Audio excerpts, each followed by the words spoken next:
खालसा वाहिगुरू जी की फतेह। सिख चैनल का सिख फिलोसफी का प्रोग्राम जो पिछले कुछ हफ्तियां तो खास करके धन धन श्री गुरु तेग बहादुर साहब सच्चे पातशाह जिन्हों का 400 साला प्रकाश शताब्दी या उत्सव पहली मई ਨੂੰ ਐਤਕੀ ਆ ਰਿਹਾ है ਅਤੇ ਉਹਨਾਂ ਪ੍ਰਥਾਏ ਉਹਨਾਂ ਦਾ ਜੀਵਨ ਬਖਸ਼ਣ ਵਾਸਤੇ ਉਹਨਾਂ ਦੀ ਰਚਨਾ ਸਾਹਿਬ ਸੱਚੇ ਪਾਤਸ਼ਾਹ ਜੀ ਗੁਰਬਾਣੀ ਉਹਨਾਂ ਦੇ ਅਧਿਆਤਮਕ ਅਰਥ ਇਹੋ ਜਿਹੇ ਪ੍ਰੋਗਰਾਮ ਕਰਨ ਦਾ ਜੋ ਪਿਛਲਾ ਕੁਝ ਹਫ਼ਤੇ ਸਿਲਸਿਲਾ ਚੱਲਿਆ ਹੈ ਉਹਦੇ ਅਧੀਨ ਹੀ ਆਪਾਂ ਅੱਜ ਵੀ ਇਸੇ ਪ੍ਰਥਾਏ ਗੱਲ ਕਰਨੀ ਹੈ। ਅਤੇ ਪਿਛਲੇ ਹਫ਼ਤੇ ਜੋ ਪ੍ਰੋਗਰਾਮ ਦੇ ਵਿੱਚ ਜਿੱਥੋਂ ਆਪਾਂ ਚੱਲੇ ਸੀ ਵੀ ਸਾਹਿਬ ਸੱਚੇ ਪਾਤਸ਼ਾਹ ਜੀ ਦਾ ਗੁਰੂ ਕੇ ਮਹਿਲ ਅੰਮ੍ਰਿਤਸਰ ਪਹਿਲੀ ਜਾਂ 1621 ਨੂੰ ਪਹਿਲੀ ਅਪ੍ਰੈਲ ਵਿੱਚ ਉੱਥੇ ਜਨਮ ਪ੍ਰਕਾਸ਼ ਹੁੰਦਾ ਹੈ ਸਾਹਿਬ ਸੱਚੇ ਪਾਤਸ਼ਾਹ ਗੁਰੂ ਹਰਗੋਬਿੰਦ ਸਾਹਿਬ ਜੀ ਦੇ ਗ੍ਰਹਿ ਵਿਖੇ ਅਤੇ ਮਾਤਾ ਨਾਨਕੀ। ਉੱਥੋਂ ਸਤਿਗੁਰੂ 1630 ਵਿੱਚ ਕਰਤਾਰਪੁਰ ਜਿਹੜਾ ਕਿ ਜਲੰਧਰ ਦੇ ਕੋਲ ਹੈ ਉੱਥੇ ਧੰਨ ਗੁਰੂ ਹਰਗੋਬਿੰਦ ਸਾਹਿਬ ਸੱਚੇ ਪਾਤਸ਼ਾਹ ਜੀ ਦੇ ਆ ਜਾਂਦੇ ਨੇ। ਉੱਥੇ ਹੀ ਪੈਂਦੇ ਖਾਂ ਵਾਲੀ ਜੰਗ ਹੋਈ ਜਿੱਥੇ ਛੇਵੇਂ ਪਾਤਸ਼ਾਹ ਜੀ ਨੇ ਪੈਂਦੇ ਖਾਂ ਨੂੰ ਜਿਹੜਾ ਆਪਣੇ ਹੱਥੀਂ ਪਾਲਿਆ ਸੀ ਉਹਦੇ ਨਾਲ ਜੰਗ ਕੀਤੀ ਤੇ ਗੁਰੂ ਤੇਗ ਬਹਾਦਰ ਸਾਹਿਬ ਸੱਚੇ ਪਾਤਸ਼ਾਹ ਛੋਟੀ ਉਮਰ ਦੇ ਵਿੱਚ ਹੀ ਉਸ ਜੰਗ ਦੇ ਵਿੱਚ ਬੜੇ ਜੋਹਰ ਦਿਖਾਲੇ। ਇੱਥੇ ਕਰਤਾਰਪੁਰ ਵਿੱਚ ਹੀ ਰਹਿੰਦਿਆਂ ਸਾਹਿਬ ਸੱਚੇ ਪਾਤਸ਼ਾਹ ਜੀ ਦਾ ਆਨੰਦ ਕਾਰਜ ਹੁੰਦਾ ਹੈ ਮਾਤਾ ਗੁਜਰ ਕੌਰ ਨਾਲ ਅਤੇ ਉੱਥੋਂ 1634 ਦੇ ਵਿੱਚ ਆਪਣੇ ਨਾਨਕੇ ਪਿੰਡ ਬਾਬਾ ਬਕਾਲਾ ਉੱਥੇ ਮਾਤਾ ਨਾਨਕੀ ਅਤੇ ਨਾਲ ਮਾਤਾ ਗੁਜਰ ਕੌਰ ਉੱਥੇ ਜਾ ਕੇ ਸਾਹਿਬ ਸੱਚੇ ਪਾਤਸ਼ਾਹ ਵਸਦੇ ਨੇ, ਤਪ ਕਰਦੇ ਨੇ, ਤਪੱਸਿਆ ਕਰਦੇ ਨੇ। ਅੱਜ ਕੱਲ੍ਹ ਗੁਰਦੁਆਰਾ ਸਾਹਿਬ ਬਹੁਤ ਬਣੇ ਹੋਏ ਨੇ, ਉੱਥੇ ਨਿਸ਼ਾਨੀਆਂ ਨੇ, ਯਾਦਗਾਰਾਂ ਨੇ। ਅਤੇ ਧੰਨ ਗੁਰੂ ਹਰਗੋਬਿੰਦ ਸਾਹਿਬ ਸੱਚੇ ਪਾਤਸ਼ਾਹ ਕੀਰਤਪੁਰ ਚਲੇ ਜਾਂਦੇ ਨੇ। ਉੱਥੇ ਰਹਿੰਦੇ ਆ ਸਤਿਗੁਰੂ ਸਾਹਿਬ ਸੱਚੇ ਪਾਤਸ਼ਾਹ ਛੇਵੇਂ ਪਾਤਸ਼ਾਹ ਜੀ ਦੇ ਹੁਕਮ ਦੇ ਨਾਲ ਪ੍ਰਚਾਰਕ ਦੌਰਿਆਂ 'ਤੇ ਜਾਂਦੇ ਨੇ।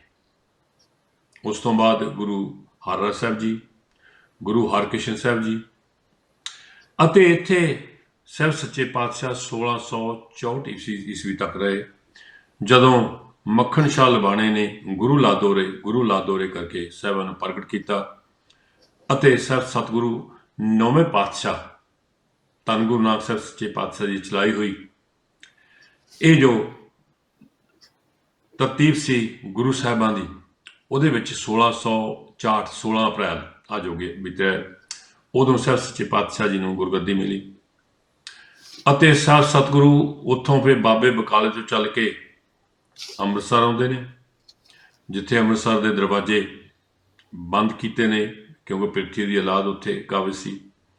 ਸਤਿਗੁਰੂ ਉੱਥੇ ਕੁਝ ਸਮਾਂ ਬੈਠ ਕੇ ਪਿੰਡ ਬੱਲੇ ਚਲੇ ਜਾਂਦੇ ਨੇ ਜਿੱਥੇ ਅੱਜ ਕੱਲ੍ਹ ਨਿਸ਼ਾਨੀਆਂ ਨੇ ਸਾਹਿਬਾਂ ਦੀ ਯਾਦਗਾਰ ਵਿੱਚ ਗੁਰਦੁਆਰੇ ਬਣੇ ਹੋਏ ਨੇ। ਬੀਬੀਆਂ ਨੇ ਆ ਕੇ ਸਤਿਗੁਰੂ ਤੋਂ ਪੁੱਲ ਬਖਸ਼ਵਾਈ।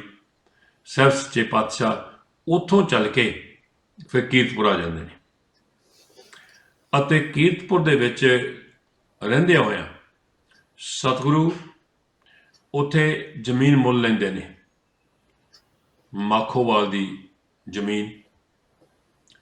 ਅਤੇ ਇੱਥੇ ਤੱਕ ਆਪਾਂ ਪਹੁੰਚੇ ਸਾਂ ਪਿਛਲੇ ਹਫ਼ਤੇ। ਇੱਥੋਂ ਹੁਣ ਮਾਖੋਵਾਲ ਜੋ ਉਸ ਵੇਲੇ ਸੀ ਇਸ ਅੱਜ ਕੱਲ੍ਹ ਅਨੰਦਪੁਰ ਸਾਹਿਬ ਉਹਦਾ ਇਤਿਹਾਸ ਸਾਹਿਬ ਸੱਚੇ ਪਾਤਸ਼ਾਹ ਨੇ ਉਸ ਜਗ੍ਹਾ ਦੀ ਕਿਉਂ ਚੋਣ ਕੀਤੀ ਅਤੇ ਉਹ ਸਾਰਾ ਇਤਿਹਾਸ ਉਸ ਤੋਂ ਅਗੇਲਾ ਇਤਿਹਾਸ ਸਰਵਣ ਕਰਾਉਣ ਵਾਸਤੇ ਆਪਣੇ ਨਾਲ ਸਤਿਕਾਰਯੋਗ ਭਾਈ ਸਾਹਿਬ ਜੀ ਭਾਈ ਅਵਤਾਰ ਸਿੰਘ ਜੀ ਹਾਜ਼ਰ ਨੇ। ਸਭ ਤੋਂ ਪਹਿਲਾਂ ਫਤਿਹ ਬੁਲਾਉਂਦੇ ਭਾਈ ਸਾਹਿਬ ਜੀ। ਵਾਹਿਗੁਰੂ ਜੀ ਕਾ ਖਾਲਸਾ ਵਾਹਿਗੁਰੂ ਜੀ ਕੀ ਫਤਿਹ।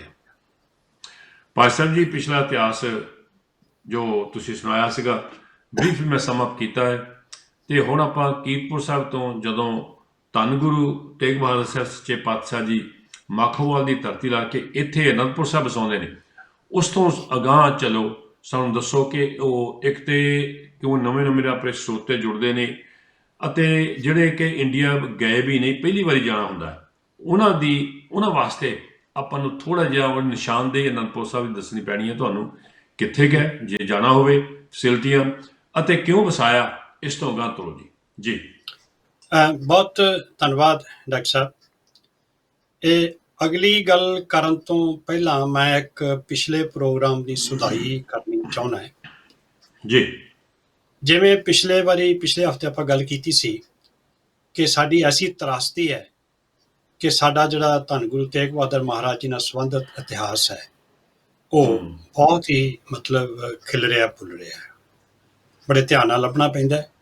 ਤੇ ਇਸੇ ਕਸ਼ਮਕਸ਼ ਦੇ ਵਿੱਚ ਬੇਸ਼ੱਕ ਮੈਂ ਆਪਣੇ ਤੌਰ ਤੇ ਸਪਸ਼ਟ ਹੀ ਸੀ। ਗੁਰੂ ਤੇਗ ਬਹਾਦਰ ਮਹਾਰਾਜ ਜੀ ਦਾ ਆਨੰਦ ਕਾਰਜ ਕਰਤਾਰਪੁਰ ਰਹਿੰਦਿਆਂ 11 ਸਾਲ ਦੀ ਉਮਰ ਦੇ ਵਿੱਚ ਭਾਈ ਲਾਲ ਚੰਦ ਤੇ ਬੀਬੀ ਬਿਸ਼ਨ ਕੌਰ ਦੀ ਲੜਕੀ ਗੁਜਰੀ ਦੇ ਨਾਲ ਆਨੰਦ ਕਾਰਜ ਹੋਇਆ ਸੀ। ਪਿਛਲੇ ਹਫ਼ਤੇ ਬੇਸ਼ੱਕ ਮੇਰੇ ਨੋਟਸ ਦੇ ਵਿੱਚ ਲਾਲ ਚੰਦ ਹੀ ਲਿਖਿਆ ਹੋਇਆ ਸੀ, ਪਰ ਉਹ ਗਲਤੀ ਦੇ ਨਾਲ ਨੰਦ ਲਾਲ ਕਿਹਾ ਗਿਆ। ਤੇ ਮੈਂ ਇਸ ਕੋਲੋਂ ਮੈਨੂੰ ਹੈਰਾਨੀ ਤੇ ਖੁਸ਼ੀ ਵੀ ਹੋਈ ਕਿ ਸਾਡੇ ਜਿਹੜੇ ਦਰਸ਼ਕ ਨੇ, ਸਾਡੇ ਸਰੋਤੇ ਨੇ, ਉਹ ਕਿੰਨੇ ਧਿਆਨ ਦੇ ਨਾਲ ਸੁਣਦੇ ਨੇ। ਮੈਨੂੰ 2 ਸੱਜਣਾਂ ਨੇ ਇਹ ਗੱਲ ਮੇਰੇ ਧਿਆਨ 'ਚ ਲੈ ਕੇ ਆਂਦੀ ਵੀ ਅਸੀਂ ਤੇ ਲਾਲ ਚੰਦ ਕਰਕੇ ਜਾਣਦੇ ਸੀਗੇ ਵੀ ਕੀ ਇਹ ਲਾਲ ਚੰਦ ਨਹੀਂ ਨੰਦ ਲਾਲ ਹੈ। ਫਿਰ ਮੈਨੂੰ ਆਪਣੀ ਗਲਤੀ ਦਾ ਅਹਿਸਾਸ ਹੋਇਆ, ਉਹਦੇ ਲਈ ਮੈਂ ਖਿਮਾ ਮੰਗਣੀ ਹੈ। ਦਰੁਸਤੀ ਇਹ ਹੈ ਕਿ ਮਾਤਾ ਗੁਜਰੀ ਜੀ ਦੇ ਪਿਤਾ ਜੀ ਦਾ ਨਾਂ ਭਾਈ ਲਾਲ ਚੰਦ ਹੈ ਤੇ ਮਾਤਾ ਦਾ ਨਾਂ ਮਾਤਾ ਬਿਸ਼ਨ ਕੌਰ ਹੈ। ਇਹ ਸੁਧਾਈ ਸੀ। ਜਿਹੜੀ ਤੁਹਾਡੀ ਗੱਲ ਹੈ ਅਨੰਦਪੁਰ ਸਾਹਿਬ ਦੇ ਸੰਬੰਧ ਵਿੱਚ, ਕੀਰਤਪੁਰ ਸਾਹਿਬ ਗੁਰੂ ਹਰਗੋਬਿੰਦ ਸਾਹਿਬ ਮਹਾਰਾਜ ਜੀ ਦੇ ਹੁਕਮ ਦੇ ਨਾਲ ਬਾਬਾ ਗੁਰਦਿੱਤਾ ਜੀ ਨੇ 1630 ਚ ਵਸਾਇਆ ਸੀ, ਜਿੱਥੇ 1634 ਚ ਗੁਰੂ ਸਾਹਿਬ ਗਏ ਨੇ। ਤੇ ਗੁਰੂ ਤੇਗ ਬਹਾਦਰ ਬਾਬੇ ਬਕਾਲੇ ਤੋਂ ਹੋ ਕੇ ਅਨੰਦਪੁਰ ਸਾਹਿਬ ਹੋ ਕੇ ਇੱਧਰੋਂ ਕਰਤਾਰਪੁਰ ਦੇ ਰਸਤੇ ਵਾਪਸ ਕੀਰਤਪੁਰ ਸਾਹਿਬ ਆ ਜਾਂਦੇ ਨੇ। ਤੇ ਕੀਰਤਪੁਰ ਦਾ ਜਿਹੜਾ ਜਗ੍ਹਾ ਸੀ ਉਹ ਛੋਟੀ ਸੀ। ਆਉਣ ਵਾਲਾ ਜਿਹੜਾ ਸਮਾਂ ਸੀ ਉਹ ਮਹਾਰਾਜ ਜਾਣਦੇ ਸਨ। ਇੱਥੇ ਇੱਕ ਗੱਲ ਮੈਂ ਸਪਸ਼ਟ ਹੋਰ ਕਰਦਿਆਂ ਸਾਡੇ ਦਰਸ਼ਕਾਂ ਨੂੰ ਇਸ ਗੱਲ ਦਾ ਫਾਇਦਾ ਹੋਏਗਾ। ਗੁਰੂ ਹਰਗੋਬਿੰਦ ਸਾਹਿਬ ਜੀ ਦੀ ਗੁਰਿਆਈ 2 ਕਿਰਪਾਨਾਂ ਪਹਿਨ ਕੇ ਹੋਈ ਸੀ। ਅਸੀਂ ਕਈ ਵਾਰੀ ਕਹਿ ਦਿੰਦੇ ਹਾਂ ਕਿ ਗੁਰਿਆਈ ਦਾ ਤਿਲਕ, ਲਲੇਰ, ਸੇਲੀ, ਟੋਪੀ ਤੇ ਹੋਰ ਇਹੋ ਜਿਹਾ ਕਈ ਕੁਝ ਅਸੀਂ ਜ਼ਿਕਰ ਕਰਦੇ ਹਾਂ। ਗੁਰੂ ਹਰਗੋਬਿੰਦ ਸਾਹਿਬ ਜੀ ਨੇ ਜਦੋਂ 2 ਤਲਵਾਰਾਂ ਦੀ ਗੱਲ ਸਾਨੂੰ ਸਾਰਿਆਂ ਨੂੰ, ਬੱਚੇ ਨੂੰ, ਸਾਡੇ ਨੂੰ ਪਤਾ ਹੈ। ਤੇ ਗੁਰੂ ਹਰਗੋਬਿੰਦ ਸਾਹਿਬ ਤੋਂ ਬਾਅਦ ਗੁਰੂ ਹਰਰਾਏ ਸਾਹਿਬ ਜੀ ਨੂੰ ਜਦੋਂ ਗੁਰਿਆਈ ਦਿੱਤੀ ਗਈ ਤੇ ਗੁਰੂ ਹਰਗੋਬਿੰਦ ਸਾਹਿਬ ਜੀ ਦੀ ਜਿਹੜੀ ਸ੍ਰੀ ਸਾਹਿਬ ਸੀ ਉਹ ਉਹਨਾਂ ਨੂੰ ਦਿੱਤੀ ਗਈ। ਤੇ ਉਹਨਾਂ ਤੋਂ ਬਾਅਦ ਗੁਰੂ ਹਰਕ੍ਰਿਸ਼ਨ ਸਾਹਿਬ ਜੀ ਨੂੰ ਗੁਰਿਆਈ ਦੀ ਸ੍ਰੀ ਸਾਹਿਬ ਦਿੱਤੀ ਗਈ। ਗੁਰੂ ਹਰਕ੍ਰਿਸ਼ਨ ਸਾਹਿਬ ਜੀ ਨੇ ਜਿਸ ਵੇਲੇ ਦਿੱਲੀ ਦੇ ਵਿੱਚ ਬਾਬੇ ਬਕਾਲੇ ਦਾ ਅਨਾਉਂਸ ਕੀਤਾ ਹੈ ਤੇ ਉਹ ਜਿਹੜੀ ਸ੍ਰੀ ਸਾਹਿਬ ਹੈ ਉਹ ਭੇਜ ਦਿੱਤੀ ਬਕਾਲੇ, ਜਿਹਨੂੰ ਬਾਬਾ ਬੁੱਢਾ ਜੀ ਦੇ ਪੋਤਰੇ ਬਾਬਾ ਗੁਰਦਿੱਤਾ ਜੀ ਨੇ ਗੁਰੂ ਤੇਗ ਬਹਾਦਰ ਮਹਾਰਾਜ ਜੀ ਨੂੰ ਭੇਟ ਕਰਕੇ ਉਹਨਾਂ ਨੂੰ ਗੁਰਿਆਈ ਦੀ ਜਿਹੜੀ ਜ਼ਿੰਮੇਵਾਰੀ ਹੈ ਉਹ ਸੌਂਪੀ। ਇੱਥੇ ਮੈਂ ਇਹ ਗੱਲ ਸਪਸ਼ਟ ਕਰਨੀ ਚਾਹੁੰਦਾ ਕਿ ਬੇਸ਼ੱਕ ਗੁਰੂ ਹਰਗੋਬਿੰਦ ਸਾਹਿਬ ਜੀ ਤੋਂ ਬਾਅਦ ਕੋਈ ਜੰਗ ਨਹੀਂ ਹੋਇਆ, ਪਰ ਹਕੂਮਤ ਦੇ ਨਾਲ ਬਕਾਇਦਾ ਤੌਰ ਦੇ ਉੱਤੇ ਉਹਦੀ ਨਿਗਾਹ ਰੱਖੀ ਜਾਂਦੀ ਰਹੀ, ਸੁਚੇਤ ਰਹੇ ਸਾਰੀ ਲਹਿਰ ਜਿਹੜੀ ਸਾਡੀ ਸੈਕੂਲਰ ਮੂਵਮੈਂਟ ਸੀ ਜਿਹੜੀ, ਕਿਉਂਕਿ ਉਸ ਵੇਲੇ ਜਿਹੜੇ ਹਾਲਤ ਸੀ ਉਹ ਬਹੁਤੇ ਚੰਗੇ ਨਹੀਂ ਸਨ। ਜਦੋਂ ਤੇ ਇਸ ਇਤਿਹਾਸ ਨੂੰ ਵੇਖਦੇ ਹਾਂ ਤੇ ਇਤਿਹਾਸਕਾਰ ਇਸ ਜਿਹੜਾ ਫੇਜ਼ ਹੈ 200-250 ਸਾਲ ਦਾ, ਉਹਨੂੰ ਬਾਬੇ ਕੇ ਤੇ ਬਾਬਰ ਕੇ ਦੇ ਤੌਰ ਦੇ ਉੱਤੇ ਇਹ ਕੰਪੇਅਰ ਕਰਦੇ ਨੇ।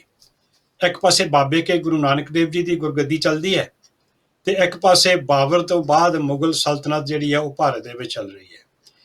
ਗੁਰੂ ਅਰਜਨ ਸਾਹਿਬ ਦੀ ਸ਼ਹਾਦਤ ਹੁੰਦੀ ਹੈ ਸਿਆਸਤ ਤੇ ਰਜਾਸਾ ਦੇ ਕਾਨੂੰਨ ਤਹਿਤ।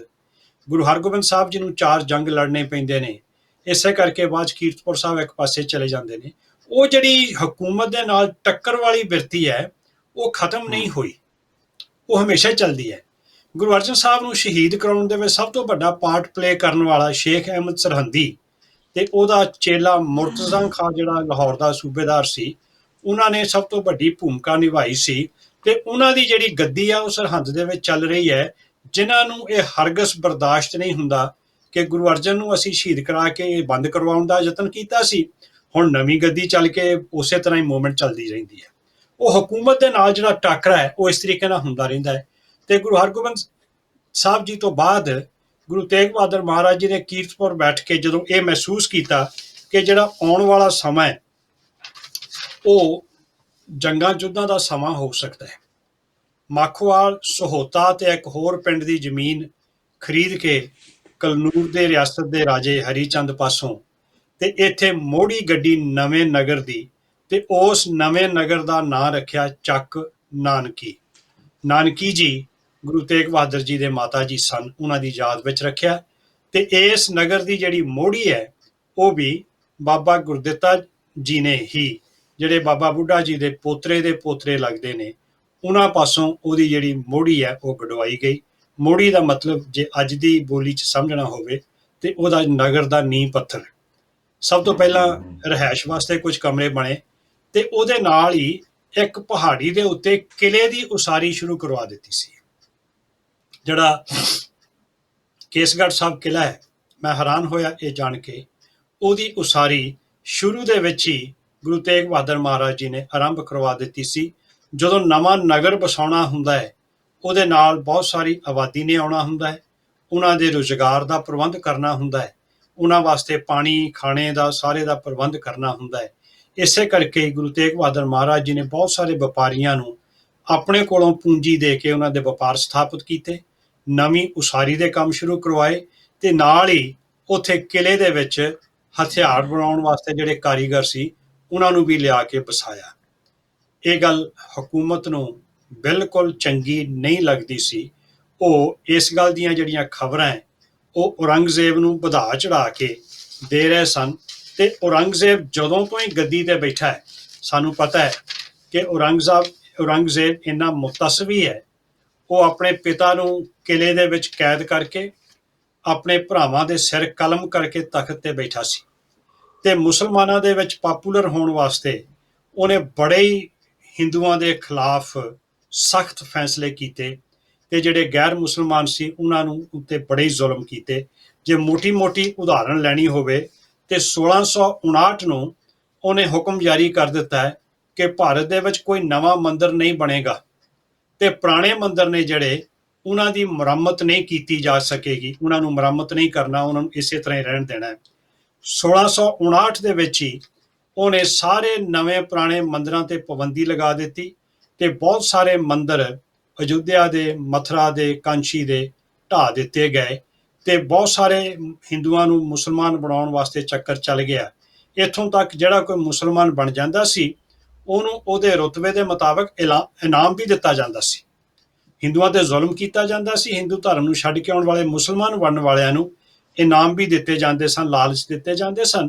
ਤੇ ਉਸ ਵੇਲੇ ਹਾਲਤ ਇਹ ਸੀ ਕਿ ਜਿਹੜਾ ਤੇ ਬ੍ਰਾਹਮਣ ਸੀ ਉਹਨਾਂ ਦਾ, ਹਿੰਦੂਆਂ ਦਾ ਆਗੂ, ਉਹ ਤੇ ਬ੍ਰਾਹਮਣ ਨੇ ਤਾਂ ਸਾਰੀ ਹਿੰਦੂ ਜਨਤਾ ਨੂੰ ਕਰਮਕਾਂਡਾਂ 'ਚ ਫਸਾ ਕੇ ਆਪਣੇ ਹਲਵੇ ਮੰਡੇ ਦਾ ਇੰਤਜ਼ਾਮ ਕੀਤਾ ਹੋਇਆ ਸੀ। ਉਹ ਅਗਵਾਈ ਦੇਣ ਤੋਂ ਬਿਲਕੁਲ ਨਾਕਾਬਲ ਸੀ। ਜਿਹੜੇ ਖੱਤਰੀ ਸਨ ਉਹ ਪਹਿਲਾਂ ਹੀ ਮੁਗਲ ਹਕੂਮਤ ਦੇ ਕੋਲ ਮੁਲਾਜ਼ਮ ਬਣ ਗਏ ਸਨ। ਮੁਲਾਜ਼ਮ ਬਣਨ ਤੋਂ ਬਾਅਦ ਇੱਕ ਕਿਸਮ ਦਾ ਅਧੀਨਗੀ ਵਾਲਾ, ਗੁਲਾਮਾਂ ਵਾਲਾ ਜੀਵਨ ਜਿਉਂਦੇ ਸਨ। ਉਹਨਾਂ ਦੀ ਕੋਈ ਵੀ ਅਗਵਾਈ ਨਹੀਂ ਕਰਦਾ ਸੀ ਤੇ ਉਹਨਾਂ ਸਾਰਿਆਂ ਦੀ ਨਿਗਾਹ ਜੇ ਕਿਤੇ ਜਾਂਦੀ ਸੀ ਤੇ ਉਹ ਗੁਰੂ ਨਾਨਕ ਦੇ ਦਰ ਦੇ ਉੱਤੇ ਜਾਂਦੀ ਸੀ। ਤੇ ਗੁਰੂ ਤੇਗ ਬਹਾਦਰ ਮਹਾਰਾਜ ਇਹ ਸਾਰੀ ਗੱਲ ਨੂੰ ਸਮਝਦੇ ਸਨ ਕਿ ਆਉਣ ਵਾਲੇ ਸਮੇਂ ਦੇ ਵਿੱਚ ਇਹ ਜਿਹੜੇ ਬੇਆਸਰੇ ਲੋਕ ਨੇ, ਜਿਨ੍ਹਾਂ ਦਾ ਕੋਈ ਹੱਥ ਨਹੀਂ ਫੜਦਾ, ਬਾਂਹ ਨਹੀਂ ਫੜਦਾ, ਉਹਨਾਂ ਦਾ ਆਸਰਾ ਬਣਨਾ ਪੈਣਾ ਤੇ ਉਹਦੇ ਵਾਸਤੇ ਹਕੂਮਤ ਦੇ ਨਾਲ ਟੱਕਰ ਵੀ ਲੈਣੀ ਪੈਣੀ ਹੈ। ਉਹ ਸਾਰੀ ਗੱਲ ਨੂੰ ਧਿਆਨ 'ਚ ਰੱਖਣ ਤੋਂ ਬਾਅਦ ਇੱਕ ਖੁੱਲ੍ਹੇ ਥਾਂ ਦੇ ਉੱਤੇ, ਜਿਹਦੇ ਵਿੱਚ ਇੱਕ ਪਾਸੇ ਪਹਾੜੀ ਵੀ ਹੈ, ਥੱਲੇ ਮੈਦਾਨ ਵੀ ਹੈ, ਦਰਿਆ ਵੀ ਕੋਲ ਵਗਦਾ ਹੈ, ਪਾਣੀ ਦੀ ਵੀ ਕੋਈ ਸਮੱਸਿਆ ਨਹੀਂ, ਉਹਨੂੰ ਧਿਆਨ 'ਚ ਰੱਖ ਕੇ ਇਸ ਥਾਂ ਦੇ ਉੱਤੇ ਇਹ ਜਿਹੜਾ ਨਵਾਂ ਨਗਰ ਹੈ ਇਹ ਵਸਾਇਆ ਗਿਆ, ਚੱਕ ਨਾਨਕੀ ਦੇ ਨਾਂ ਦੇ ਉੱਤੇ, ਮਾਤਾ ਜੀ ਦੇ ਨਾਂ ਦੇ ਉੱਤੇ। ਤੇ ਬਾਅਦ ਦੇ ਵਿੱਚ ਇਸ ਨਗਰ ਦਾ ਨਾਂ ਜਿਹੜਾ ਹੈ ਆਨੰਦਪੁਰ ਤੇ ਆਨੰਦਪੁਰ ਸਾਹਿਬ ਪ੍ਰਚਲਿਤ ਹੋਇਆ। ਹਾਂਜੀ। ਸੋ ਇਹ ਸੀ ਆਨੰਦਪੁਰ ਸਾਹਿਬ ਜੀ ਦੀ ਭੂਮਿਕਾ ਕਿ ਧੰਨ ਗੁਰੂ ਤੇਗ ਬਹਾਦਰ ਸਾਹਿਬ ਸੱਚੇ ਪਾਤਸ਼ਾਹ ਜਾਣੀ ਜਾਣਨੇ ਕਿ ਆਉਣ ਵਾਲਾ ਸਮਾਂ ਕਿਹੋ ਜਿਹਾ ਹੈ।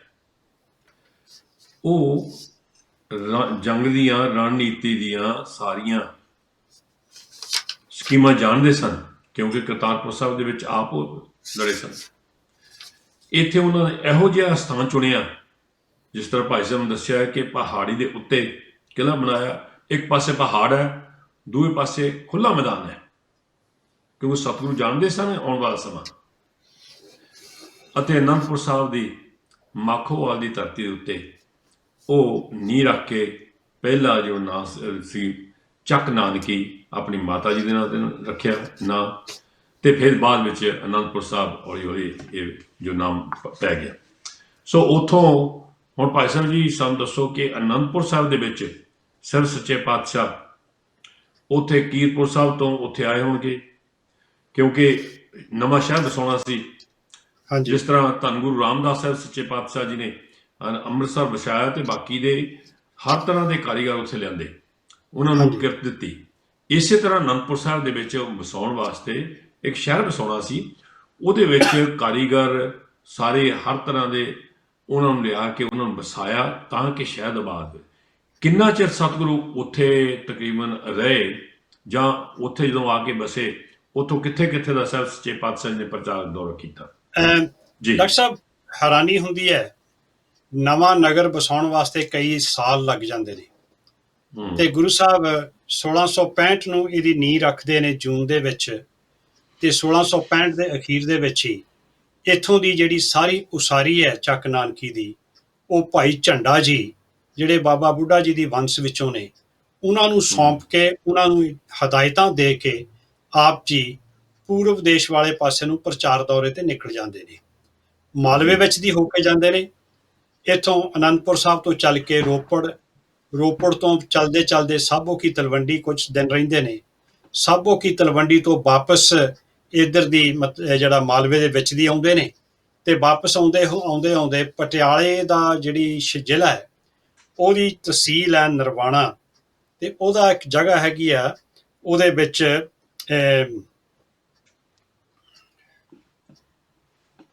ਘਨੌਲੀ, ਸਾਬੋ ਕੀ ਤਲਵੰਡੀ, ਨਰਵਾਣਾ, ਧਮਧਾਨ ਪਹੁੰਚਦੇ ਨੇ ਜਿੱਥੇ ਗੁਰੂ ਨਾਨਕ ਦੀ ਬੜੀ ਸਿੱਖੀ ਹੈ। ਤੇ ਧਮਧਾਨ ਪਹੁੰਚਣ ਸਮੇਂ ਹੀ, ਕਿਉਂਕਿ ਜਿਵੇਂ ਜਿਵੇਂ ਉਹ ਪ੍ਰਚਾਰ ਦੌਰੇ ਕਰ ਰਹੇ ਨੇ, ਵੱਖਰੇ ਵੱਖਰੇ ਨਗਰਾਂ ਵਿੱਚ ਜਾ ਰਹੇ ਨੇ, ਉਸੇ ਤਰ੍ਹਾਂ ਹੀ ਉੱਦਾਂ ਹੀ ਔਰੰਗਜ਼ੇਬ ਦੇ ਜਿਹੜੇ ਸੂਹੀਏ ਨੇ ਉਹਨਾਂ ਦੇ ਸੰਬੰਧ ਵਿੱਚ ਖਬਰਾਂ ਦਿੱਲੀ ਪਹੁੰਚਾ ਰਹੇ ਨੇ। ਇਹ ਵੀ ਗੱਲ ਨਵੇਂ ਹਵਾਲੇ ਮਿਲਦੇ ਹੈ ਕਿ ਗੁਰੂ ਤੇਗ ਬਹਾਦਰ ਮਹਾਰਾਜ ਜੀ ਨੇ ਅਨੰਦਪੁਰ ਸਾਹਿਬ ਦੇ ਵਿੱਚ, ਜਿਵੇਂ ਗੁਰੂ ਹਰਗੋਬਿੰਦ ਸਾਹਿਬ ਜੀ ਤੋਂ ਬਾਅਦ ਗੁਰੂ ਹਰਿਰਾਏ ਸਾਹਿਬ ਜੀ ਨੇ 2000 ਘੋੜਸਵਾਰ ਆਪਣੇ ਕੋਲ ਰੱਖਿਆ ਸੀ, ਅਨੰਦਪੁਰ ਸਾਹਿਬ ਦੇ ਵਿੱਚ 100 ਲੜਾਕਾ ਸਿੱਖ ਵੀ ਜਮ੍ਹਾਂ ਕੀਤਾ ਹੋਇਆ ਸੀ ਜੇ ਕਿਤੇ ਹਮਲਾ ਹੋ ਜਾਏ ਤਾਂ। ਇਸ ਗੱਲ ਦੀਆਂ ਖਬਰਾਂ ਪਹੁੰਚਾਈਆਂ ਜਾ ਰਹੀਆਂ ਸੀ ਕਿ ਇਹਨੇ ਉੱਥੇ ਕਿਲ੍ਹਾ ਬਣਾ ਲਿਆ, ਉੱਥੇ ਹਥਿਆਰ ਬਣਾਏ ਜਾ ਰਹੇ ਨੇ, ਉੱਥੇ ਫੌਜ ਇਕੱਠੀ ਕੀਤੀ ਜਾ ਰਹੀ ਹੈ, ਉੱਥੇ ਹਕੂਮਤ ਦੇ ਖਿਲਾਫ ਬਗਾਵਤ ਕਰਨ ਵਾਸਤੇ ਸਾਰੀਆਂ ਤਿਆਰੀਆਂ ਕੀਤੀਆਂ ਹੋਈਆਂ ਨੇ। ਔਰ ਇਸੇ ਹੀ ਹਕੂਮਤ ਦੇ ਖਿਲਾਫ ਬਗਾਵਤ ਦਾ ਦੋਸ਼ ਲਾ ਕੇ ਧਮਧਾਨ ਦੇ ਵਿੱਚ ਇਹਨਾਂ ਨੂੰ ਅਕਤੂਬਰ 1665 ਨੂੰ ਧਮਧਾਨ ਤੋਂ ਗ੍ਰਿਫਤਾਰ ਕਰ ਲਿਆ ਜਾਂਦਾ ਹੈ। ਇਹ ਗੁਰੂ ਤੇਗ ਬਹਾਦਰ ਸਾਹਿਬ ਜੀ ਦੀ ਪਹਿਲੀ ਗ੍ਰਿਫਤਾਰੀ ਹੈ। ਉੱਥੋਂ ਧਮਧਾਨ ਤੋਂ ਗ੍ਰਿਫਤਾਰ ਕਰਕੇ ਪਟਿਆਲੇ ਦੇ ਲਾਗੇ ਕਿਲ੍ਹਾ ਬਹਾਦਰਗੜ੍ਹ ਦੇ ਵਿੱਚ ਇਹਨਾਂ ਨੂੰ ਲੈ ਜਾਂਦਾ ਹੈ ਕੈਦ ਕਰਨ ਤੋਂ ਬਾਅਦ। ਉੱਥੇ ਜਦੋਂ ਆਉਂਦੇ ਨੇ ਤੇ ਸੈਫਾਬਾਦ ਦਾ ਜਿਹੜਾ ਉਸ ਵੇਲੇ ਦਾ ਪਠਾਨ ਹੈ ਸੈਫੁਦੀਨ, ਉਹ ਗੁਰੂ ਸਾਹਿਬ ਦਾ ਬਹੁਤ ਵੱਡਾ ਸ਼ਰਧਾਲੂ ਹੈ। ਜਦੋਂ ਗੁਰੂ ਤੇਗ ਬਹਾਦਰ ਮਹਾਰਾਜ ਜੀ ਦਾ ਇਤਿਹਾਸ ਅਸੀਂ ਪੜ੍ਹਦੇ ਹਾਂ ਤੇ ਇੱਦਾਂ ਲੱਗਦਾ ਕਿ ਬਹੁਤ ਸਾਰੇ ਗੈਰ ਹਿੰਦੂ ਜਾਂ ਮੁਸਲਮਾਨ ਤੇ ਪਠਾਨ ਗੁਰੂ ਤੇਗ ਬਹਾਦਰ ਮਹਾਰਾਜ ਜੀ ਦੇ ਸ਼ਰਧਾਲੂ ਸਿੱਖ ਸਨ। ਕਈ ਕਾਰਨ ਹੋ ਸਕਦੇ ਨੇ। ਸੈਫੁਦੀਨ ਦੇ ਕਹਿਣ ਦੇ ਉੱਤੇ ਤਕਰੀਬਨ 1 ਹਫ਼ਤਾ ਬਾਅਦ ਇਹਨਾਂ ਨੂੰ ਬਹਾਦਰਗੜ੍ਹ ਦੇ ਕਿਲ੍ਹੇ ਦੇ ਵਿੱਚੋਂ ਰਿਹਾ ਕੀਤਾ ਜਾਂਦਾ ਹੈ। ਜਦੋਂ ਸੈਫੁਦੀਨ ਨੇ ਆਪਣੇ ਤੌਰ ਤੇ ਕੋਈ ਗੱਲ ਸਪਸ਼ਟ ਕੀਤੀ ਹੋਏਗੀ ਹਕੂਮਤ ਨੂੰ ਵੀ ਇਹਨਾਂ ਤੋਂ, ਇਹ ਤਾਂ ਸੰਤ ਲੋਕ ਨੇ, ਧਰਮ ਦਾ ਕੰਮ ਕਰਦੇ ਨੇ, ਜਿਸ ਤਰ੍ਹਾਂ ਵੀ ਹੋਇਆ ਹੈ, ਉਹਨਾਂ ਨੇ ਵਿੱਚ ਪੈ ਕੇ ਇਹਨਾਂ ਦੀ ਉੱਥੋਂ ਰਿਹਾਈ ਕਰਵਾਈ। ਤੇ ਉੱਥੋਂ ਇਹ ਚੱਲ ਕੇ ਜਦੋਂ ਰਿਹਾ ਹੁੰਦੇ ਨੇ ਉੱਥੋਂ ਫਿਰ ਚੱਲ ਕੇ ਇਹ ਜਾਂਦੇ ਨੇ ਕੁਰੂਕਸ਼ੇਤਰ, ਥਨੇਸਰ, ਮਥੁਰਾ, ਕਾਨਪੁਰ, ਪ੍ਰਯਾਗ, ਕਾਂਚੀ, ਗਇਆ ਤੇ ਪਟਨਾ। ਥਨੇਸਰ ਦੇ ਵਿੱਚ ਗੁਰੂ ਨਾਨਕ ਸਾਹਿਬ ਜੀ ਦੀ ਬਹੁਤ ਵੱਡੀ ਯਾਦਗਾਰ ਬਣੀ ਹੋਈ ਹੈ।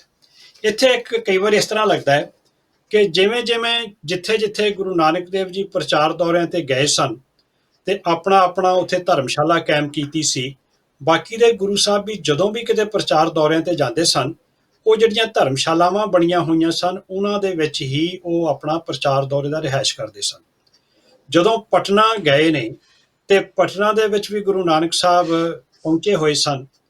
ਤੇ ਸਾਡੇ ਦਰਸ਼ਕਾਂ ਨੂੰ ਉਹ ਸਾਖੀ ਯਾਦ ਹੋਏਗੀ ਜਿਹਦੀ ਅਸੀਂ ਗੱਲ ਪਿਛਲੇ ਸਾਲ ਕੀਤੀ ਸੀ ਕਿ ਸਾਲਸ ਰਾਏ ਜੌਹਰੀ ਹੈ ਜਿਹੜਾ, ਉਹ ਗੁਰੂ ਨਾਨਕ ਦੇਵ ਜੀ ਦਾ ਸਿੱਖ ਬਣਦਾ ਹੈ ਤੇ ਗੁਰੂ ਨਾਨਕ ਦੇਵ ਜੀ ਉਹਨੂੰ ਪਟਨੇ ਦੇ ਵਿੱਚ ਧਰਮਸ਼ਾਲ ਕਾਇਮ ਕਰਕੇ ਉੱਥੋਂ ਦਾ ਧਰਮਸ਼ਾਲੀਆ ਨਿਯਤ ਕਰ ਦਿੰਦੇ ਨੇ।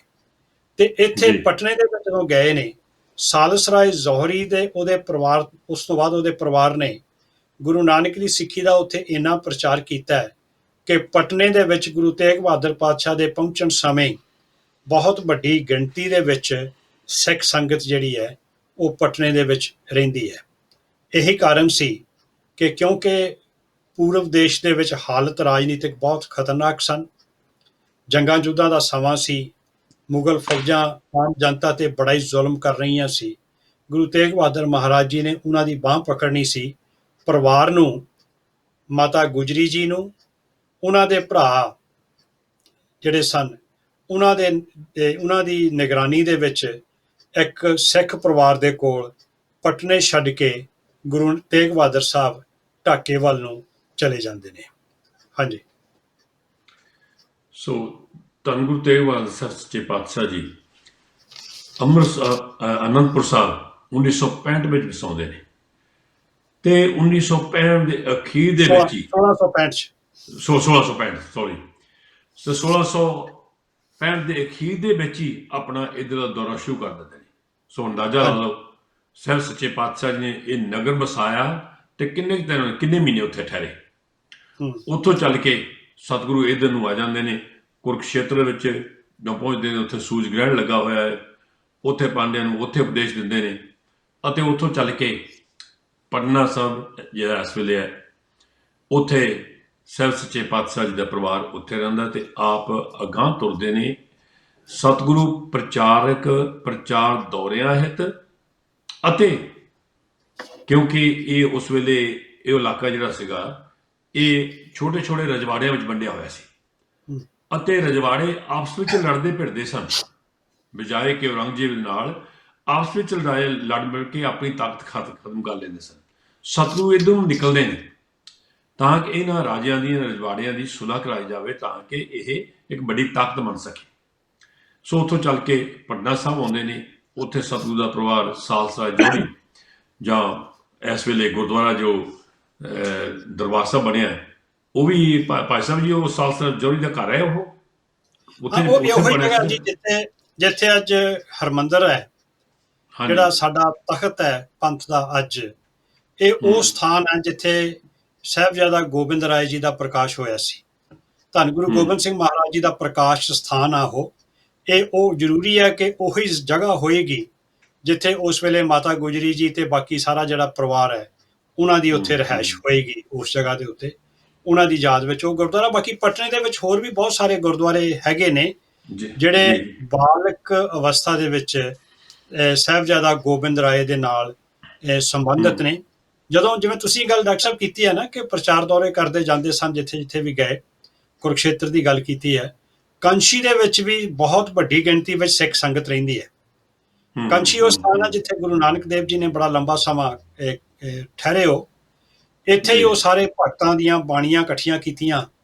ਬਹੁਤ ਸਾਰੇ ਲੋਕ ਜਿਹੜੇ ਭਗਤੀ ਲਹਿਰ ਨਾਲ ਸੰਬੰਧਿਤ ਸੀ ਉਹ ਗੁਰੂ ਨਾਨਕ ਦੇਵ ਜੀ ਦੀ ਸੋਚ ਦੇ ਨਾਲ ਸਹਿਮਤ ਹੋ ਕੇ ਗੁਰੂ ਨਾਨਕ ਦੇ ਸਿੱਖ ਬਣੇ।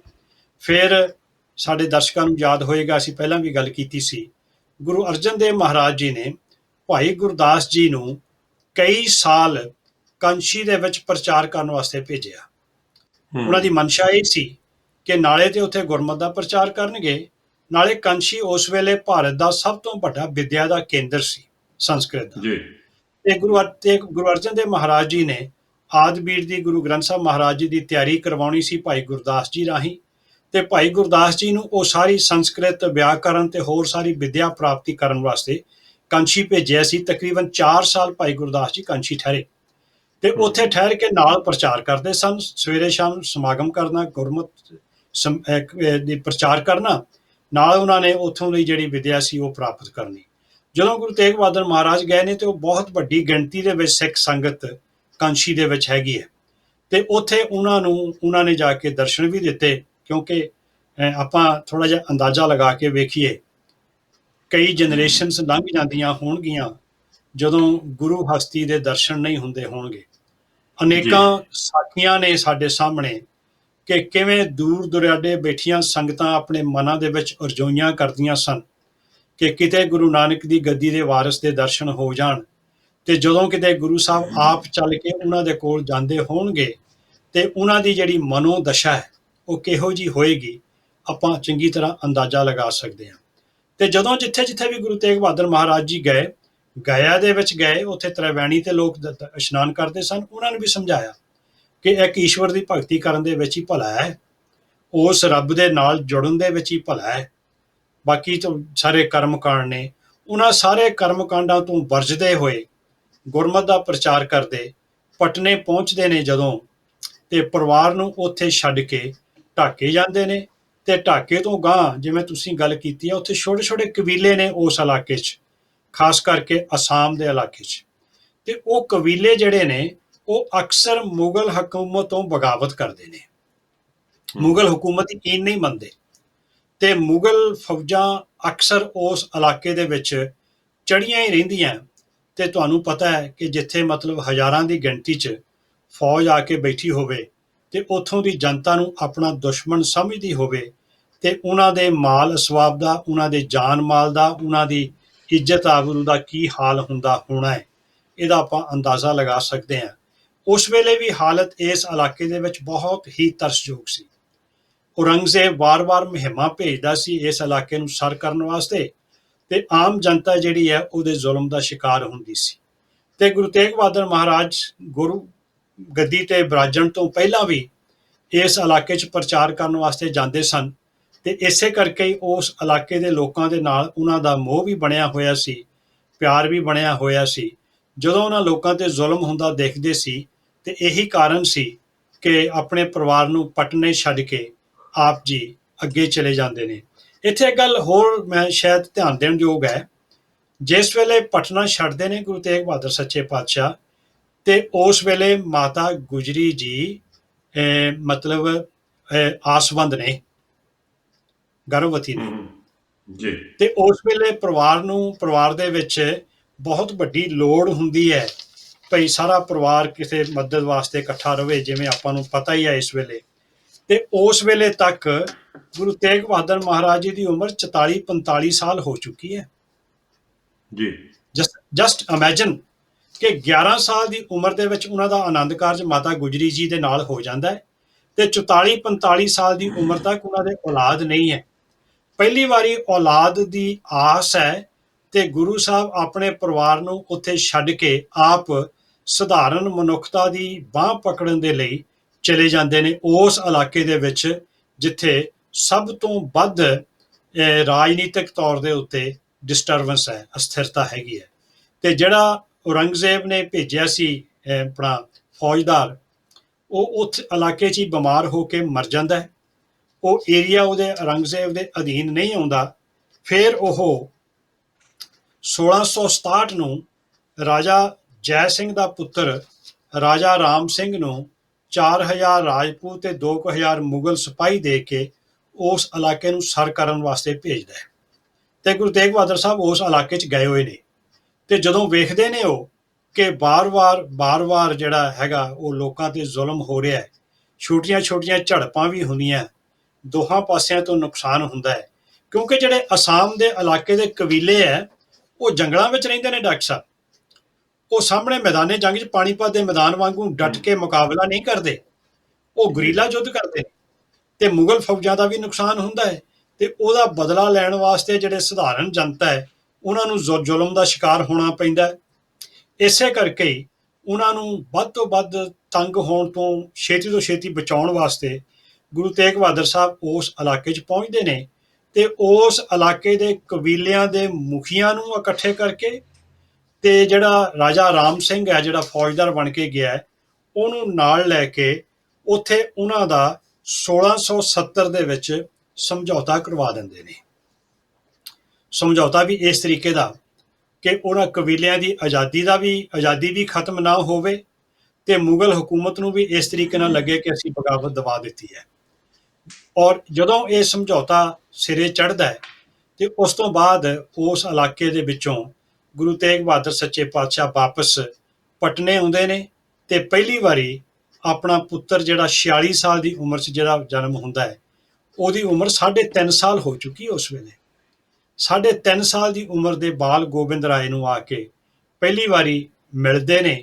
ਉਸ ਪੂਰਬ ਦੇਸ਼ ਦੀ ਜਿਹੜੀ ਲੜਾਈ ਵਾਲੀਆਂ ਲੜਾਈਆਂ ਚੱਲ ਰਹੀਆਂ ਸੀ, ਉਹਦੇ ਪਿੱਛੋਂ ਜਨਤਾ ਨੂੰ ਉਹਨਾਂ ਦਾ ਖਹਿੜਾ ਛੁਡਵਾ ਕੇ, ਉਹਨਾਂ ਵਿੱਚ ਸ਼ਾਂਤੀ ਕਰਵਾ ਕੇ, ਮੁਗਲਾਂ ਦੀਆਂ ਫੌਜਾਂ ਨੂੰ ਉੱਥੋਂ ਵਾਪਸ ਭੇਜ ਕੇ ਫਿਰ ਪਟਨੇ ਵਾਪਸ ਆਪਣੇ ਪਰਿਵਾਰ ਦੇ ਕੋਲ ਆਉਂਦੇ ਨੇ ਜੀ। ਹਾਂਜੀ।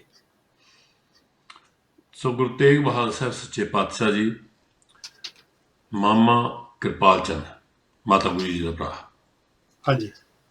ਮਾਤਾ ਗੁਜਰੀ ਨੂੰ ਪਟਨਾ ਸਾਹਿਬ ਉੱਥੇ ਛੱਡ ਕੇ ਆਪ ਜਾਂਦੇ ਨੇ। ਜਿਹੜਾ ਭਾਈ ਸਾਹਿਬ ਨੇ ਵਰਣਨ ਕੀਤਾ ਕਬੀਲਿਆਂ ਦੀ ਅਤੇ ਇਹ ਜੋ ਤਰਸਯੋਗ ਹਾਲਤ ਸੀ ਜਨਤਾ ਦੀ, ਉਹਨਾਂ ਵਿੱਚ ਸੁਲ੍ਹਾ ਕਰਾਉਣ ਵਾਸਤੇ। ਤੇ ਭਾਈ ਸਾਹਿਬ ਜੀ, ਰਾਜਾ ਰਾਮ ਸਿੰਘ, ਇਹ ਰਾਜਾ ਜੈ ਸਿੰਘ ਉਹੀ ਹੋਇਆ ਜਿਹਦੇ ਕੋਲ ਗੁਰੂ ਹਰਕ੍ਰਿਸ਼ਨ ਸਾਹਿਬ ਜੀ ਦੀ ਹਵੇਲੀ ਵਿੱਚ ਰਹੇ ਸਨ ਦਿੱਲੀ, ਉਹਨਾਂ ਦਾ ਇਲਾਕਾ ਇਹ ਰਾਜਾ ਰਾਮ ਸਿੰਘ। ਹਾਂ, ਮੈਂ ਇਹ ਗੱਲ ਕਰਨੀ ਸੀਗੀ, ਚਲੋ ਚੰਗਾ ਹੋਇਆ ਤੁਸੀਂ ਇੱਥੇ ਮੈਨੂੰ ਇੱਥੇ ਯਾਦ ਕਰਵਾ ਦਿੱਤਾ। ਜਿਹੜੀ ਮੈਂ ਪਹਿਲਾਂ ਜ਼ਿਕਰ ਡਾਕਟਰ ਸਾਹਿਬ ਕੀਤਾ ਹੈ ਵੀ ਕਿਵੇਂ ਮੁਗਲ ਹਕੂਮਤ ਜਿਹੜੀ ਹੈ ਗੁਰੂ ਘਰ ਦੇ ਨਾਲ ਆਪਣਾ ਵਿਰੋਧ ਰੱਖਦੀ ਹੈ। ਗੁਰੂ ਅਰਜਨ ਦੇਵ ਦੀ ਸ਼ਹੀਦੀ ਤੋਂ ਬਾਅਦ ਗੁਰੂ ਹਰਗੋਬਿੰਦ ਸਾਹਿਬ ਨੂੰ ਗਵਾਲੀਅਰ ਦੇ ਕਿਲੇ ਦੇ ਵਿੱਚ ਕੈਦ ਕੀਤਾ। ਉਸ ਤੋਂ ਬਾਅਦ ਗੁਰੂ ਹਰਰਾਏ ਸਾਹਿਬ ਜੀ ਨੂੰ ਦਿੱਲੀ ਸੱਦਿਆ। ਉਹਨਾਂ ਨੇ ਆਪਣੇ ਵੱਡੇ ਪੁੱਤਰ ਬਾਬਾ ਰਾਮ ਰਾਏ ਨੂੰ ਭੇਜਿਆ। ਰਾਮ ਰਾਏ ਸਰਕਾਰ ਦੇ ਡਰ ਜਾਂ ਲਾਲਚ ਦੇ ਅਧੀਨ ਹੋ ਕੇ ਗੁਰਬਾਣੀ ਦੇ ਖਿਲਾਫ ਬਚਨ ਕਰਨ ਤੋਂ ਬਾਅਦ ਗੁਰੂ ਵੱਲੋਂ ਬੇਮੁਖ ਹੋ ਕੇ ਉਹਨਾਂ ਦਾ ਗੁਰੂ ਖੜਾ ਛੱਡ ਦਿੰਦੇ ਨੇ ਕਿ ਇਹਦੇ ਕੋਈ ਮੱਥੇ ਨਾ ਲੱਗੇ।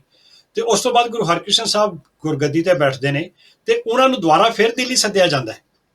ਤੇ ਇਹ ਜਿਹੜਾ ਰਾਜਾ ਹੈ ਜੈ ਸਿੰਘ, ਉਹ ਗੁਰੂ ਘਰ ਦਾ ਸ਼ਰਧਾਲੂ ਹੈ। ਤੇ ਉਸ ਵੇਲੇ ਔਰੰਗਜ਼ੇਬ ਨੂੰ ਰਾਜਾ ਜੈ ਸਿੰਘ ਮਨਾਉਂਦਾ ਹੈ ਕਿ ਇਹ ਗੁਰੂ ਹਸਤੀ ਹੈ, ਇਹਨਾਂ ਨੂੰ ਜ਼ਬਰਦਸਤੀ ਨਹੀਂ ਬੁਲਾਉਣਾ ਚਾਹੀਦਾ, ਹੁਕਮ ਕਰਕੇ ਨਹੀਂ ਬੁਲਾਉਣਾ ਚਾਹੀਦਾ, ਉਹਨਾਂ ਨੂੰ ਸਤਿਕਾਰ ਦੇ ਨਾਲ ਇੱਥੇ ਬੁਲਾਉਣਾ ਚਾਹੀਦਾ ਹੈ। ਤੇ ਰਾਜਾ ਜੈ ਸਿੰਘ ਆਪਣੇ ਖਾਸ ਸੇਵਾਦਾਰਾਂ ਨੂੰ ਪਾਲਕੀ ਦੇ ਕੇ ਕੀਰਤਪੁਰ ਸਾਹਿਬ ਭੇਜਦਾ ਹੈ ਤੇ ਪਾਲਕੀ ਦੇ ਵਿੱਚ ਬਿਠਾ ਕੇ ਬਾਲਾ ਪ੍ਰੀਤਮ ਗੁਰੂ ਹਰਕ੍ਰਿਸ਼ਨ ਸਾਹਿਬ ਜੀ ਨੂੰ ਦਿੱਲੀ ਲੈ ਕੇ ਜਾਂਦੇ ਨੇ। ਤੇ ਜਦੋਂ ਦਿੱਲੀ ਜਾਂਦੇ ਨੇ ਤੇ ਉਹ ਫਿਰ ਆਪਣੇ ਘਰ ਦੇ ਵਿੱਚ ਹੀ, ਆਪਣੇ ਬੰਗਲੇ ਦੇ ਵਿੱਚ ਜਿੱਥੇ ਉਹਦੀ ਰਿਹਾਇਸ਼ ਹੈ, ਉੱਥੇ ਹੀ ਉਹਨਾਂ ਦੀ ਰਿਹਾਇਸ਼ ਰੱਖਦਾ। ਉੱਥੇ ਹੀ ਸਿੱਖ ਸੰਗਤਾਂ ਆ ਕੇ ਮਿਲਦੀਆਂ ਨੇ। ਉਸ ਜਗ੍ਹਾ ਤੇ ਅੱਜ ਦਿੱਲੀ ਦੇ ਵਿੱਚ ਗੁਰਦੁਆਰਾ ਬੰਗਲਾ ਸਾਹਿਬ ਬਣਿਆ ਹੋਇਆ ਹੈ। ਉਹ ਜਿਹੜਾ ਗੁਰਦੁਆਰਾ ਬੰਗਲਾ ਸਾਹਿਬ ਹੈ, ਇਹ ਰਾਜਾ ਜੈ ਸਿੰਘ ਦੇ ਜਿਹੜਾ ਬੰਗਲਾ ਸੀ ਜਿੱਥੇ ਗੁਰੂ ਸਾਹਿਬ ਨੇ ਰਿਹਾਇਸ਼ ਕੀਤੀ ਸੀ, ਉਹਦੀ ਯਾਦ ਵਿੱਚ ਉਹਦਾ ਨਾਮ ਬੰਗਲਾ ਸਾਹਿਬ ਹੈ। ਇਹ ਉਹੀ ਰਾਜਾ ਜੈ ਸਿੰਘ ਆ ਤੇ ਉਹਦਾ ਹੀ ਪੁੱਤਰ ਰਾਮ ਸਿੰਘ ਹੈ ਜਿਹੜਾ ਫੌਜ ਲੈ ਕੇ ਜਾਂਦਾ ਹੈ। ਇੱਥੇ ਸ਼ਾਇਦ ਸਾਨੂੰ ਸਿੱਖਾਂ ਨੂੰ ਤਾਂ ਬਹੁਤਾ ਇੰਟਰਸਟ ਨਾ ਹੋਵੇ, ਪਰ ਇਤਿਹਾਸ ਦੀ ਮੱਸ ਰੱਖਣ ਵਾਲਿਆਂ ਨੂੰ ਇਹਦਾ ਵੀ ਹੋਣਾ ਹੈ ਕਿ ਉਹੀ ਸਮਾਂ ਸੀ ਜਦੋਂ ਮਹਾਰਾਸ਼ਟਰ ਦੇ ਵਿੱਚ ਸ਼ਿਵਾਜੀ ਮਰਹੱਟੇ ਨੇ ਔਰੰਗਜ਼ੇਬ ਦੇ ਨੱਕ 'ਚ ਦਮ ਕੀਤਾ ਹੋਇਆ ਸੀ। ਸਾਊਥ ਦੇ ਵਿੱਚ ਮੁਗਲਾਂ ਦੇ ਪੈਰ ਉਖਾੜੇ ਹੋਏ ਸੀ ਸ਼ਿਵਾਜੀ ਮਰਹੱਟੇ ਨੇ, ਤੇ ਸ਼ਿਵਾਜੀ ਮਰਹੱਟੇ ਨੂੰ ਕੈਦ ਕਰਕੇ ਆਗਰੇ ਦੇ ਕਿਲੇ 'ਚ ਇਸੇ ਰਾਜਾ ਰਾਮ ਸਿੰਘ ਦੀ ਨਿਗਰਾਨੀ ਹੇਠ ਹੀ ਕੈਦ ਕੀਤਾ ਗਿਆ ਸੀ। ਤੇ ਉੱਥੋਂ ਹੀ ਉਹ ਇਹਦੀ ਨਿਗਰਾਨੀ ਵਿੱਚੋਂ ਹੀ ਉਹ ਕਿਲੇ ਦੇ ਵਿੱਚੋਂ ਧੋਖੇ ਦੇ ਨਾਲ ਮਠਿਆਈ ਦੇ ਟੋਕਰਿਆਂ ਦੇ ਵਿੱਚ ਬੈਠ ਕੇ ਕਿਲੇ 'ਚੋਂ ਦੌੜ ਗਿਆ ਸੀ ਸ਼ਿਵਾਜੀ ਮਰਾਠਾ। ਤੇ ਇਸੇ ਕਰਕੇ ਇਤਿਹਾਸਕਾਰ ਇਹ ਵੀ ਕਹਿੰਦੇ ਨੇ ਉਹਦੀ ਸਜ਼ਾ ਦੇਣ ਵਾਸਤੇ ਰਾਮ ਸਿੰਘ ਨੂੰ ਉੱਥੇ ਹੋਮੀਆਂ ਦੇ ਕੋਲ ਭੇਜਿਆ ਕਿ ਉੱਥੇ ਜਿਹੜਾ ਵੀ ਜਰਨੈਲ ਜਾਂਦਾ ਸੀ ਕਾਮਯਾਬ ਹੋ ਕੇ ਨਹੀਂ ਮੁੜਦਾ ਸੀ, ਫੇਲ ਹੋ ਕੇ ਆਉਂਦਾ ਸੀ ਜਾਂ ਮਰ ਜਾਂਦਾ ਸੀ ਰਸਤੇ ਦੇ ਵਿੱਚ ਹੀ, ਉਹਨਾਂ ਨੂੰ ਹਰਾ ਨਹੀਂ ਸਕਦਾ ਸੀ ਕੋਈ ਵੀ। ਜਦੋਂ ਰਾਜਾ ਰਾਮ ਸਿੰਘ ਨੂੰ ਭੇਜਿਆ ਤੇ ਉਹ ਗੁਰੂ ਤੇਗ ਬਹਾਦਰ ਮਹਾਰਾਜ ਦੀ ਮਦਦ ਦੇ ਨਾਲ ਉਹ ਮੁਹਿੰਮ ਨੂੰ ਸਰ ਕਰਕੇ ਆਇਆ। ਉਹਦੇ ਨਾਲ ਇੱਕ ਪਾਸੇ ਤੇ ਰਾਜਾ ਰਾਮ ਸਿੰਘ ਦਾ ਸਨਮਾਨ ਕੀਤਾ ਗਿਆ ਔਰੰਗਜ਼ੇਬ ਵੱਲੋਂ, ਤੇ ਦੂਜੇ ਪਾਸੇ ਵਿਰੋਧੀਆਂ ਵੱਲੋਂ ਔਰੰਗਜ਼ੇਬ ਦੇ ਕੰਨ ਭਰੇ ਗਏ ਕਿ ਆਹ ਜਿਹੜਾ ਹਿੰਦੂ ਪੀਰ ਹੈ ਇਹਨੇ ਬਗਾਵਤ ਕੀਤੀ ਹੈ। ਇਹ ਉਹ ਜਿਹੜੇ ਬਾਗੀ ਸਨ ਉੱਥੇ ਮੁਗਲ ਹਕੂਮਤ ਦੇ ਖਿਲਾਫ, ਉਹਨਾਂ ਬਾਗੀਆਂ ਨੂੰ ਇਹੀ ਭੜਕਾਉਂਦਾ ਸੀ। ਇਹਨੇ ਆਨੰਦਪੁਰ 'ਚ ਵੀ ਕਿਲਾ ਬਣਾ ਲਿਆ ਹੈ। ਇਹਦੇ ਪਹਿਲੇ ਵੱਡੇ ਵਡੇਰੇ ਵੀ ਹਕੂਮਤ ਨਾਲ ਲੜਾਈਆਂ ਲੜਦੇ ਰਹੇ ਹੈ। ਇਹ ਹਮੇਸ਼ਾ ਬਗਾਵਤ ਕਰਦੇ ਹੈ। ਤੇ ਉਹ ਜਿਹੜੇ ਬਾਗੀ ਸਨ ਉੱਥੇ ਦੇ, ਉਹਨਾਂ ਨੂੰ ਉਕਸਾਉਣ ਵਾਲਾ ਇਹ ਤੇਗ ਬਹਾਦਰ ਹੀ ਸੀਗਾ। ਤੇ ਰਾਜਾ ਰਾਮ ਸਿੰਘ ਬੇਸ਼ੱਕ ਉਹਨੂੰ ਮਾਣ ਸਨਮਾਨ ਮਿਲਦਾ ਹੈ, ਪਰ ਉਹ ਜਿਹੜੇ ਅਹਿਲਕਾਰ ਨੇ, ਦਰਬਾਰੀ ਨੇ, ਉਹ ਔਰੰਗਜ਼ੇਬ ਨੂੰ ਗੁਰੂ ਤੇਗ ਬਹਾਦਰ ਦੇ ਖਿਲਾਫ ਪੂਰੀ ਤਰ੍ਹਾਂ ਭੜਕਾ ਦਿੰਦੇ ਨੇ। ਇੱਥੇ ਜਦੋਂ ਮੈਂ ਇਸ਼ਾਰੇ ਮਾਤਰ ਪਹਿਲਾਂ ਗੱਲ ਕੀਤੀ ਸ਼ੇਖ ਅਹਿਮਦ ਸਰਹੰਦੀ ਦੀ, ਉਹ ਇੱਕ ਲੌਬੀ ਬਕਾਇਦਾ ਤੌਰ ਦੇ ਉੱਤੇ ਕੰਮ ਕਰ ਰਹੀ ਹੈ ਗੁਰੂ ਘਰ ਦੇ ਵਿਰੋਧ ਵਿੱਚ। ਉਹਨਾਂ ਨੂੰ ਇਹ ਲੱਗਦਾ ਹੈ ਕਿ ਇਸ ਗੁਰੂ ਨਾਨਕ ਦੇ ਘਰ ਦੇ ਰਹਿੰਦਿਆਂ ਪੂਰੇ ਹਿੰਦੁਸਤਾਨ ਦੇ ਵਿੱਚ ਇਸਲਾਮ ਦਾ ਝੰਡਾ ਬੁਲੰਦ ਨਹੀਂ ਕੀਤਾ ਜਾ ਸਕਦਾ। ਇੱਥੇ ਬਾਕੀ ਧਰਮਾਂ ਨੂੰ ਖਤਮ ਨਹੀਂ ਕੀਤਾ ਜਾ ਸਕਦਾ ਜਦੋਂ ਤੱਕ ਗੁਰੂ ਨਾਨਕ ਦੇ ਘਰ ਨੂੰ ਬੰਦ ਨਾ ਕਰਵਾ ਦਿੱਤਾ ਜਾਏ। ਜੇ ਗੁਰੂ ਨਾਨਕ ਦੇ ਘਰ ਨੂੰ ਬੰਦ ਕਰਵਾ ਦਿੱਤਾ ਜਾਏ, ਫਿਰ ਆਮ ਜਨਤਾ ਦੀ ਮਦਦ ਕਰਨ ਵਾਸਤੇ, ਉਹਨਾਂ ਦੀ ਬਾਂਹ ਫੜਨ ਵਾਸਤੇ ਕੋਈ ਬਾਕੀ ਨਹੀਂ ਬਚੂਗਾ। ਤੇ ਫਿਰ ਭੇਡਾਂ ਬੱਕਰੀਆਂ ਵਾਂਗੂ ਇਹਨਾਂ ਲੋਕਾਂ ਨੂੰ ਜਾਂ ਅਸੀਂ ਕਤਲ ਕਰ ਦਿਆਂਗੇ ਜਾਂ ਇਹਨਾਂ ਨੂੰ ਅਸੀਂ ਜ਼ਬਰਦਸਤੀ ਮੁਸਲਮਾਨ ਬਣਾ ਲਵਾਂਗੇ। ਕੋਈ ਵੀ ਸਾਨੂੰ ਰੋਕਣ ਵਾਲਾ ਨਹੀਂ ਹੋਏਗਾ।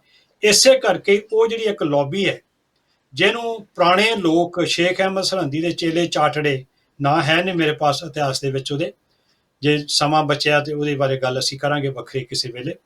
ਉਹ ਇੱਕ ਲੌਬੀ ਕਰ ਰਹੇ ਆ ਹਮੇਸ਼ਾ ਹੀ ਗੁਰੂ ਘਰ ਦੇ ਖਿਲਾਫ। ਬੇਸ਼ੱਕ ਗੁਰੂ ਹਰਗੋਬਿੰਦ ਸਾਹਿਬ ਜੀ ਨੂੰ ਗਵਾਲੀਅਰ ਦੇ ਕਿਲੇ ਤੋਂ ਛੱਡਣ ਤੋਂ ਬਾਅਦ ਜਹਾਂਗੀਰ ਉਹਨਾਂ ਦੇ ਨਾਲ ਸੁਲ੍ਹਾ ਕਰ ਲੈਂਦਾ ਹੈ, ਆਪ ਉਹਨਾਂ ਨੂੰ ਸੱਚਾ ਪਾਤਸ਼ਾਹ ਸਵੀਕਾਰ ਕਰ ਲੈਂਦਾ ਹੈ, ਪਰ ਉਸ ਦੇ ਬਾਵਜੂਦ ਵੀ ਉਹ ਜਿਹੜੀ ਗੁਰੂ ਘਰ ਵਿਰੋਧੀ ਲੌਬੀ ਹੈ ਉਹ ਆਰਾਮ ਨਾਲ ਨਹੀਂ ਬੈਠਦੀ, ਚੁੱਪ ਕਰਕੇ ਨਹੀਂ ਬੈਠਦੇ। ਉਹ ਕੋਈ ਨਾ ਕੋਈ ਸਾਜ਼ਿਸ਼ ਕਰਕੇ ਹਮੇਸ਼ਾ ਹੀ ਸਮੇਂ ਦੇ ਹਾਕਮ ਨੂੰ, ਜਿਹੜਾ ਮੁਗਲ ਬਾਦਸ਼ਾਹ ਹੈ, ਉਹਨੂੰ ਗੁਰੂ ਘਰ ਦੇ ਖਿਲਾਫ ਚੱਕਦੇ ਰਹਿੰਦੇ ਹੈ, ਉਹਦੇ ਕੰਨ ਭਰਦੇ ਰਹਿੰਦੇ ਹੈ ਤੇ ਆਪਣੀ ਨਫ਼ਰਤ ਜਿਹੜੀ ਆ ਉਹ ਖਿਲਾਰਦੇ ਰਹਿੰਦੇ ਹੈ। ਇੱਥੇ ਵੀ ਜਦੋਂ ਗੁਰੂ ਤੇਗ ਬਹਾਦਰ ਸੱਚੇ ਪਾਤਸ਼ਾਹ ਵਾਪਸ ਆਏ ਨੇ, ਪਟਨੇ ਤੋਂ ਆ ਰਹੇ ਨੇ ਵਾਪਸ ਅਸਾਮ ਵਿੱਚੋਂ ਹੋ ਕੇ, ਤੇ ਉਸ ਵੇਲੇ ਵੀ ਔਰੰਗਜ਼ੇਬ ਦੇ ਕੋਲ ਗੁਰੂ ਤੇਗ ਬਹਾਦਰ ਮਹਾਰਾਜ ਜੀ ਦੀ ਸ਼ਿਕਾਇਤ ਜਿਹੜੀ ਹੈ ਬਹੁਤ ਵੱਡੀ ਕਰਕੇ ਤੇ ਵਧਾ ਚੜਾ ਕੇ ਕੀਤੀ ਜਾ ਚੁੱਕੀ ਹੈ। ਹਾਂਜੀ। ਸੋ ਆਪਾਂ ਮੁੜ ਕੇ ਦੁਬਾਰਾ ਜੋ ਅਸਾਮ ਦਾ ਦੌਰਾ ਜਾਂ ਉਧਰ ਸੀ, ਗੁਰੂ ਤੇਗ ਬਹਾਦਰ ਸਾਹਿਬ ਸੱਚੇ ਪਾਤਸ਼ਾਹ ਜੀ ਉੱਥੇ ਗਏ ਨੇ ਤੇ ਉੱਥੇ ਸਤਿਗੁਰੂ ਧੰਨ ਗੁਰੂ ਗੋਬਿੰਦ ਰਾਏ ਜੀ ਉਸ ਵੇਲੇ ਉਹਨਾਂ ਦਾ ਪ੍ਰਕਾਸ਼ ਹੁੰਦਾ ਹੈ।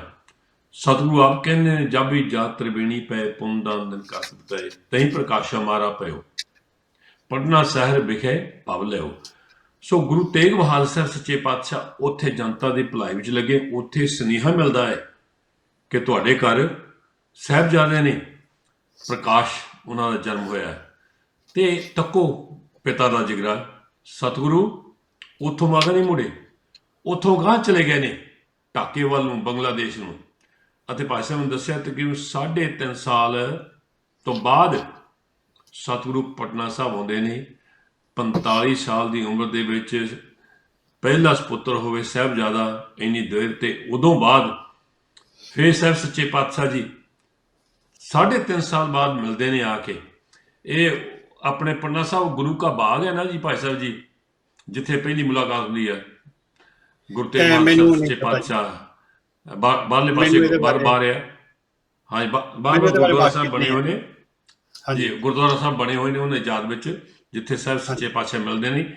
ਤੇ ਉੱਥੋਂ ਸਤਿਗੁਰੂ ਪਟਨਾ ਸਾਹਿਬ ਤੋਂ ਪਰਿਵਾਰ ਸਮੇਤ ਉੱਥੇ ਜਾਂਦੇ ਨੇ, ਪਰਿਵਾਰ ਬਾਅਦ ਵਿੱਚ ਆਉਂਦਾ ਹੈ ਆਪਣੇ ਅਨੰਦਪੁਰ ਸਾਹਿਬ? ਨਹੀਂ ਜੀ, ਜਦੋਂ ਪਟਨਾ ਆ ਜਾਂਦੇ ਨੇ ਹਾਂਜੀ, ਤੇ ਉਸ ਤੋਂ ਬਾਅਦ ਇਮੀਡੀਏਟਲੀ 1669 ਦੇ ਵਿੱਚ ਔਰੰਗਜ਼ੇਬ ਇੱਕ ਨਵਾਂ ਹੁਕਮ ਜਾਰੀ ਕਰਦਾ ਹੈ ਕਿ ਹਿੰਦੂਆਂ ਦੇ ਧਰਮ ਮੰਦਰ ਢਾਹ ਦਿੱਤੇ ਜਾਣ, ਇਹਨਾਂ ਦੀਆਂ ਪਾਠਸ਼ਾਲਾਵਾਂ ਤੇ ਰੀਤੀ ਰਿਵਾਜਾਂ ਨੂੰ ਖਤਮ ਕਰ ਦਿੱਤਾ ਜਾਏ ਔਰ ਇਹਨਾਂ ਨੂੰ ਜ਼ਬਰਦਸਤੀ ਮੁਸਲਮਾਨ ਬਣਾਉਣ ਵਾਸਤੇ ਇਹਨਾਂ ਨੂੰ ਮੁਸਲਮਾਨ ਬਣਾਇਆ ਜਾਏ।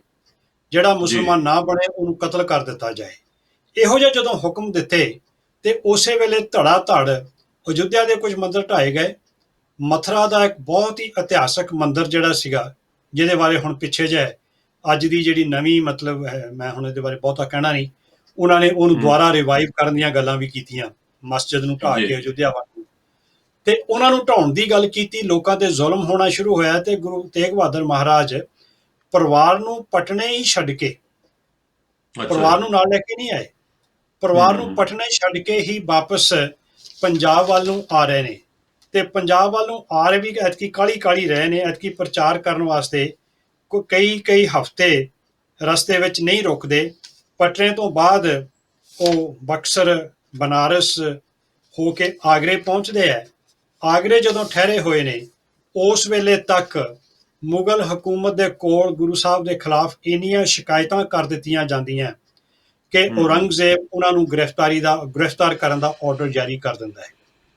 ਤੇ ਉਹਨਾਂ ਦੀ ਗ੍ਰਿਫਤਾਰੀ ਵਾਸਤੇ 1000 ਰੁਪਇਆ ਇਨਾਮ ਵੀ ਡਿਕਲੇਅਰ ਕਰ ਦਿੰਦਾ ਕਿ ਜਿਹੜਾ ਉਹਨੂੰ ਗ੍ਰਿਫਤਾਰ ਕਰਾਏਗਾ ਉਹਨੂੰ 1000 ਰੁਪਇਆ ਇਨਾਮ ਦਿੱਤਾ ਜਾਏਗਾ। ਇਹ ਗੱਲ 1670 ਦੀ ਹੈ।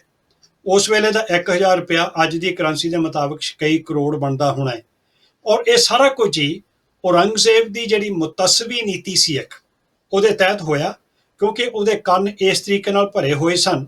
ਤੇ ਜਿੱਥੇ ਸਿੱਖ ਸੰਗਤਾਂ ਗੁਰੂ ਸਾਹਿਬ ਜੀ ਨੂੰ ਔਰੰਗਜ਼ੇਬ ਦੇ ਕਹਿਰ ਤੋਂ ਬਚਾਉਣ ਵਾਸਤੇ ਯਤਨਸ਼ੀਲ ਸੀ, ਉੱਥੇ ਹੀ ਔਰੰਗਜ਼ੇਬ ਦੇ ਜਿਹੜੇ ਸੂਹੀਏ ਸਨ ਉਹ ਉਹਨਾਂ ਨੂੰ ਲੱਭਣ ਦੀ ਕੋਸ਼ਿਸ਼ ਵਿੱਚ ਸਨ। ਤੇ ਇਤਿਹਾਸ ਦੇ ਵਿੱਚ ਹਵਾਲੇ ਮਿਲਦੇ ਆ ਕਿ ਗੁਰੂ ਤੇਗ ਬਹਾਦਰ ਸੱਚੇ ਪਾਤਸ਼ਾਹ ਇਕੱਲੇ ਸਫ਼ਰ ਨਹੀਂ ਕਰਦੇ ਹੁੰਦੇ ਸਨ, ਉਹਨਾਂ ਨੂੰ ਬਕਾਇਦਾ ਤੌਰ ਤੇ ਸੰਗਤ ਹੁੰਦੀ ਸੀ ਤੇ ਉਹਨਾਂ ਨੂੰ ਲਕੋ ਰੱਖਣਾ ਮੁਸ਼ਕਲ ਹੁੰਦਾ ਸੀ। ਤੇ ਫਿਰ ਉਸ ਵੇਲੇ ਦੂਸਰੀ ਵਾਰੀ 1670 ਦੇ ਵਿੱਚ ਹੀ ਬਗਾਵਤ ਦੇ ਦੋਸ਼ ਹੇਠ ਗੁਰੂ ਤੇਗ ਬਹਾਦਰ ਮਹਾਰਾਜ ਜੀ ਨੂੰ ਆਗਰੇ ਤੋਂ ਗ੍ਰਿਫਤਾਰ ਕੀਤਾ ਗਿਆ ਤੇ ਉਹਨਾਂ ਨੂੰ ਗ੍ਰਿਫਤਾਰ ਕਰਕੇ ਦਿੱਲੀ ਲਿਆਂਦਾ ਗਿਆ।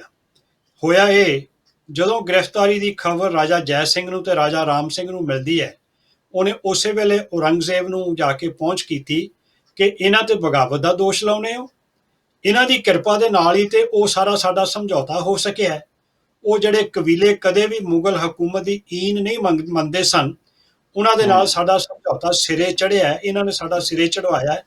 ਤੇ ਫਿਰ ਔਰੰਗਜ਼ੇਬ ਇਹ ਕਹਿੰਦਾ ਹੈ ਕਿ ਠੀਕ ਹੈ, ਮੈਂ ਗ੍ਰਿਫਤਾਰ ਉਹਨਾਂ ਨੂੰ ਕਰ ਲਿਆ ਹੈ, ਮੈਂ ਉਹਨਾਂ ਨੂੰ ਜੇਲ੍ਹ 'ਚ ਬੰਦ ਨਹੀਂ ਕਰਾਂਗਾ, ਤੁਸੀਂ ਇਹਨਾਂ ਨੂੰ ਆਪਣੇ ਘਰ ਰੱਖ ਸਕਦੇ ਹੋ ਜਦੋਂ ਤੱਕ ਮੇਰੀ ਤਫਤੀਸ਼ ਜਿਹੜੀ ਹੈ ਉਹ ਪੂਰੀ ਨਹੀਂ ਹੁੰਦੀ। ਤੇ ਗੁਰੂ ਤੇਗ ਬਹਾਦਰ ਸੱਚੇ ਪਾਤਸ਼ਾਹ ਰਾਜਾ ਰਾਮ ਸਿੰਘ ਦੀ ਜਿਹੜੀ ਇੱਕ ਹਵੇਲੀ ਹੈ ਉਹਦੇ ਵਿੱਚ ਜਿਵੇਂ ਹਾਊਸ ਅਰੈਸਟ ਨਹੀਂ ਹੁੰਦਾ, ਘਰ ਦੇ ਅੰਦਰ ਨਜ਼ਰਬੰਦ ਕਰ ਦੇਣਾ, ਉਸ ਤਰੀਕੇ ਦੇ ਨਾਲ ਉਹਨਾਂ ਨੂੰ ਦਿੱਲੀ ਦੇ ਵਿੱਚ ਨਜ਼ਰਬੰਦ ਦੂਸਰੀ ਵਾਰੀ ਕਰ ਦਿੱਤਾ ਜਾਂਦਾ ਹੈ। ਇਹ ਜਿਹੜੀ ਆਗਰੇ ਵਾਲੀ ਗ੍ਰਿਫਤਾਰੀ ਹੈ, ਇਹ ਅਸਾਮ, ਢਾਕਾ ਤੇ ਪਟਨੇ ਤੋਂ ਵਾਪਸੀ ਸਮੇਂ ਜਿਹੜੀ ਗ੍ਰਿਫਤਾਰੀ ਹੈ ਉਹ 1670 ਦੇ ਵਿੱਚ ਕੀਤੀ ਜਾਂਦੀ ਹੈ।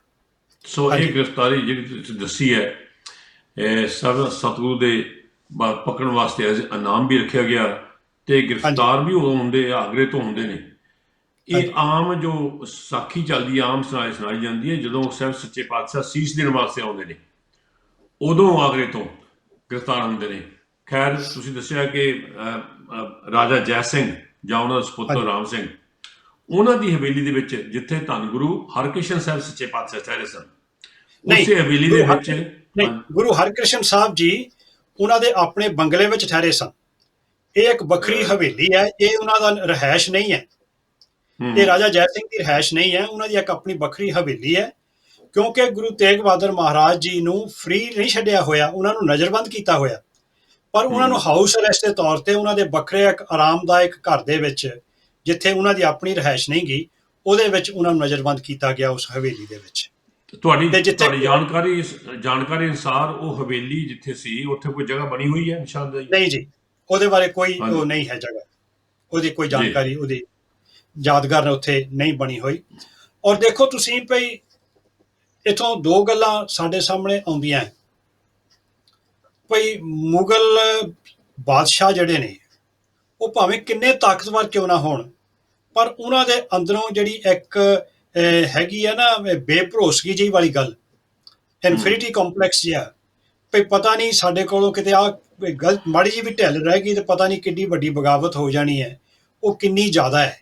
ਜਾਂ ਐਵੇਂ ਕਹਿ ਲਈਏ ਕੋਈ ਆਪਣੇ ਕੰਨਾਂ ਦੇ ਕਿੰਨੇ ਕੱਚੇ ਨੇ, ਕਿੰਨੇ ਲੋਕਾਂ ਦੀਆਂ ਗੱਲਾਂ ਸੁਣ ਕੇ ਉਹਨਾਂ ਦੇ ਉੱਤੇ ਇਹਨਾਂ ਗੱਲਾਂ ਦਾ ਅਸਰ ਹੋ ਜਾਂਦਾ ਹੈ। ਤੇ ਹਫ਼ਤਾ ਕੁ ਗੁਰੂ ਤੇਗ ਬਹਾਦਰ ਸੱਚੇ ਪਾਤਸ਼ਾਹ ਇੱਥੇ ਇਹ ਨਜ਼ਰਬੰਦ ਰਹੇ ਨੇ। ਉਸ ਤੋਂ ਬਾਅਦ ਔਰੰਗਜ਼ੇਬ ਉਹਨਾਂ ਨੂੰ ਰਿਹਾਈ ਦਾ ਹੁਕਮ ਦੇ ਦਿੰਦਾ ਹੈ।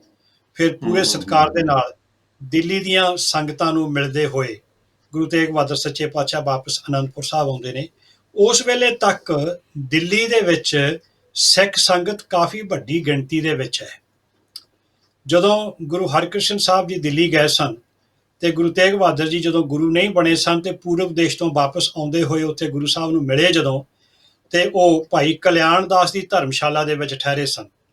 ਤੇ ਦਿੱਲੀ ਦੇ ਵਿੱਚ ਇੱਕ ਭਾਈ ਨਾਨੂ ਦੀ ਧਰਮਸ਼ਾਲਾ ਜਿਹੜੀ ਬੜੀ ਮਸ਼ਹੂਰ ਹੈ, ਇਹਦੀ ਗੱਲ ਅਸੀਂ ਅਗਲੇ ਹਫ਼ਤੇ ਕਰਨੀ ਹੈ, ਕਿਉਂਕਿ ਉਹਦਾ ਸੰਬੰਧ ਗੁਰੂ ਤੇਗ ਬਹਾਦਰ ਮਹਾਰਾਜ ਜੀ ਦੀ ਸ਼ਹੀਦੀ ਦੇ ਨਾਲ ਜੁੜਿਆ ਹੋਇਆ ਹੈ।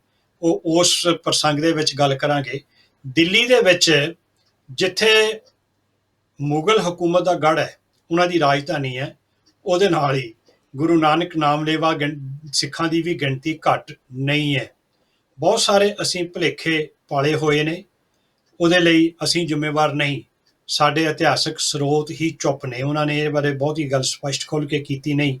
ਮੈਂ ਹੈਰਾਨ ਹੋਇਆ ਇਤਿਹਾਸਕ ਹਵਾਲੇ ਪੜ੍ਹਦਿਆਂ। ਇੱਕ ਇਤਿਹਾਸਕਾਰ ਨੇ ਲਿਖਿਆ ਹੈ ਕਿ ਗੱਲ ਤਾਂ ਅਗਲੇ ਹਫ਼ਤੇ ਦੀ ਹੈ, ਮੈਂ ਹੁਣ ਇਸੇ ਪਰਥਾਏ ਕਰ ਦੇਣਾ ਕਿ ਗੁਰੂ ਤੇਗ ਬਹਾਦਰ ਨੂੰ ਜਲਾਦ ਦੀ ਕਿਰਪਾਨ ਨਾਲ ਨਹੀਂ ਸ਼ਹੀਦ ਕੀਤਾ। ਉਹ ਪਿੰਜਰੇ ਦੇ ਜ਼ੁਲਮ ਸਹਿ ਕੇ ਇੰਨੇ ਤੰਗ ਆ ਗਿਆ ਕਿ ਉਹਨੇ ਆਪਣੇ ਇੱਕ ਸਿੱਖ ਨੂੰ ਹੀ ਕਿਹਾ, ਮੈਨੂੰ ਤੂੰ ਕਤਲ ਕਰ ਦੇ। ਇਸ ਹੱਦ ਤੱਕ ਸਾਡਾ ਇਤਿਹਾਸ ਜਿਹੜਾ ਸੀਗਾ ਉਹ ਵਿਗਾੜਿਆ ਗਿਆ। ਔਰ ਅਸੀਂ ਸਾਡੀਆਂ ਜਿਹੜੀਆਂ ਮੁੱਖ ਸੰਸਥਾਵਾਂ ਸੀ ਜਿਨ੍ਹਾਂ ਦੀ ਜ਼ਿੰਮੇਵਾਰੀ ਬਣਦੀ ਸੀ ਇਹਨੂੰ ਸਭ ਕਾਸੇ ਨੂੰ ਨਿਖਾਰਨ ਦੀ, ਉਹਨਾਂ ਨੇ ਕਿੰਨੀ ਲਾਪਰਵਾਹੀ ਦਿਖਾਈ ਕਿ ਅਸੀਂ ਆਪਣਾ ਇਤਿਹਾਸ ਸੋਧ ਹੀ ਨਾ ਸਕੇ। ਇੰਨਾ ਕੁਛ, ਇੰਨੇ ਵੱਖਰੇ ਵੱਖਰੇ ਹਵਾਲੇ ਰਹਿ ਗਏ। ਅਸੀਂ ਉਹ ਆਗਰੇ ਵਾਲੀ ਗ੍ਰਿਫਤਾਰੀ ਜਿਹੜੀ ਗੱਲ ਤੁਸੀਂ ਕਰਦੇ ਹੋ, ਉਹ ਗੁਰੂ ਤੇਗ ਬਹਾਦਰ ਮਹਾਰਾਜ ਜੀ ਦੀ ਸ਼ਹਾਦਤ ਨਾਲ ਹੀ ਜੋੜ ਦਿੱਤੀ। ਉਦੋਂ ਅਸੀਂ ਭੁੱਲ ਜਾਂਦੇ ਹਾਂ ਕਿ ਆਗਰਾ ਤੇ ਜਦੋਂ ਅਸੀਂ ਅਨੰਦਪੁਰ ਸਾਹਿਬ ਤੋਂ ਜਾਂਦੇ ਹਾਂ, ਦਿੱਲੀ ਪਹਿਲਾਂ ਆਉਂਦੀ ਹੈ ਤੇ ਦਿੱਲੀ ਤੋਂ ਕਈ ਮੀਲ, 100 ਤੋਂ ਵੀ ਵੱਧ ਮੀਲ ਅੱਗੇ ਜਾ ਕੇ ਆਗਰਾ ਆਉਂਦਾ ਹੈ। ਤੇ ਗੁਰੂ ਤੇਗ ਬਹਾਦਰ ਸੱਚੇ ਪਾਤਸ਼ਾਹ ਅਨੰਦਪੁਰ ਸਾਹਿਬ ਦੀ ਧਰਤੀ ਤੇ ਹੀ ਹਕੂਮਤ ਨੂੰ ਵੰਗਾਰ ਦਿੰਦੇ ਨੇ, ਹਕੂਮਤ ਦੇ ਖਿਲਾਫ ਬਗਾਵਤ ਕਰ ਦਿੰਦੇ ਨੇ। ਉਹ ਬਾਦਸ਼ਾਹ ਜਿਹੜਾ ਕਿਸੇ ਦੀ ਵੀ ਗੱਲ ਬਰਦਾਸ਼ਤ ਨਹੀਂ ਕਰਦਾ, ਉਹਨੇ ਕਿੱਥੇ 1.25 ਸਾਲ ਦਾ ਸਮਾਂ ਦਿੱਤਾ ਹੋਏਗਾ ਕਿ ਉਹ ਸਾਰਾ ਕੁਝ ਇੱਦਾਂ ਸਾਰੇ ਦੇਸ਼ ਦੇ ਵਿੱਚ ਗੁਰੂ ਸਾਹਿਬ ਹਕੂਮਤ ਦੇ ਖਿਲਾਫ ਪ੍ਰਚਾਰ ਕਰਕੇ ਆਗਰੇ ਤੱਕ ਪਹੁੰਚ ਗਏ ਤੇ ਹਕੂਮਤ ਨੂੰ ਪਤਾ ਹੀ ਨਹੀਂ ਲੱਗਾ। ਉਹਦੀ ਗ੍ਰਿਫਤਾਰੀ ਜਿਹੜੀ ਹੈਗੀ ਉਹ ਸ਼ਹਾਦਤ ਵੇਲੇ ਦੀ, ਉਹਦੇ ਹਵਾਲੇ ਮੌਜੂਦ ਨੇ। ਉਹਦੀ ਗੱਲ ਆਪਾਂ ਫਿਰ ਅਗਲੇ ਪ੍ਰੋਗਰਾਮਾਂ ਦੇ ਵਿੱਚ ਕਰਾਂਗੇ।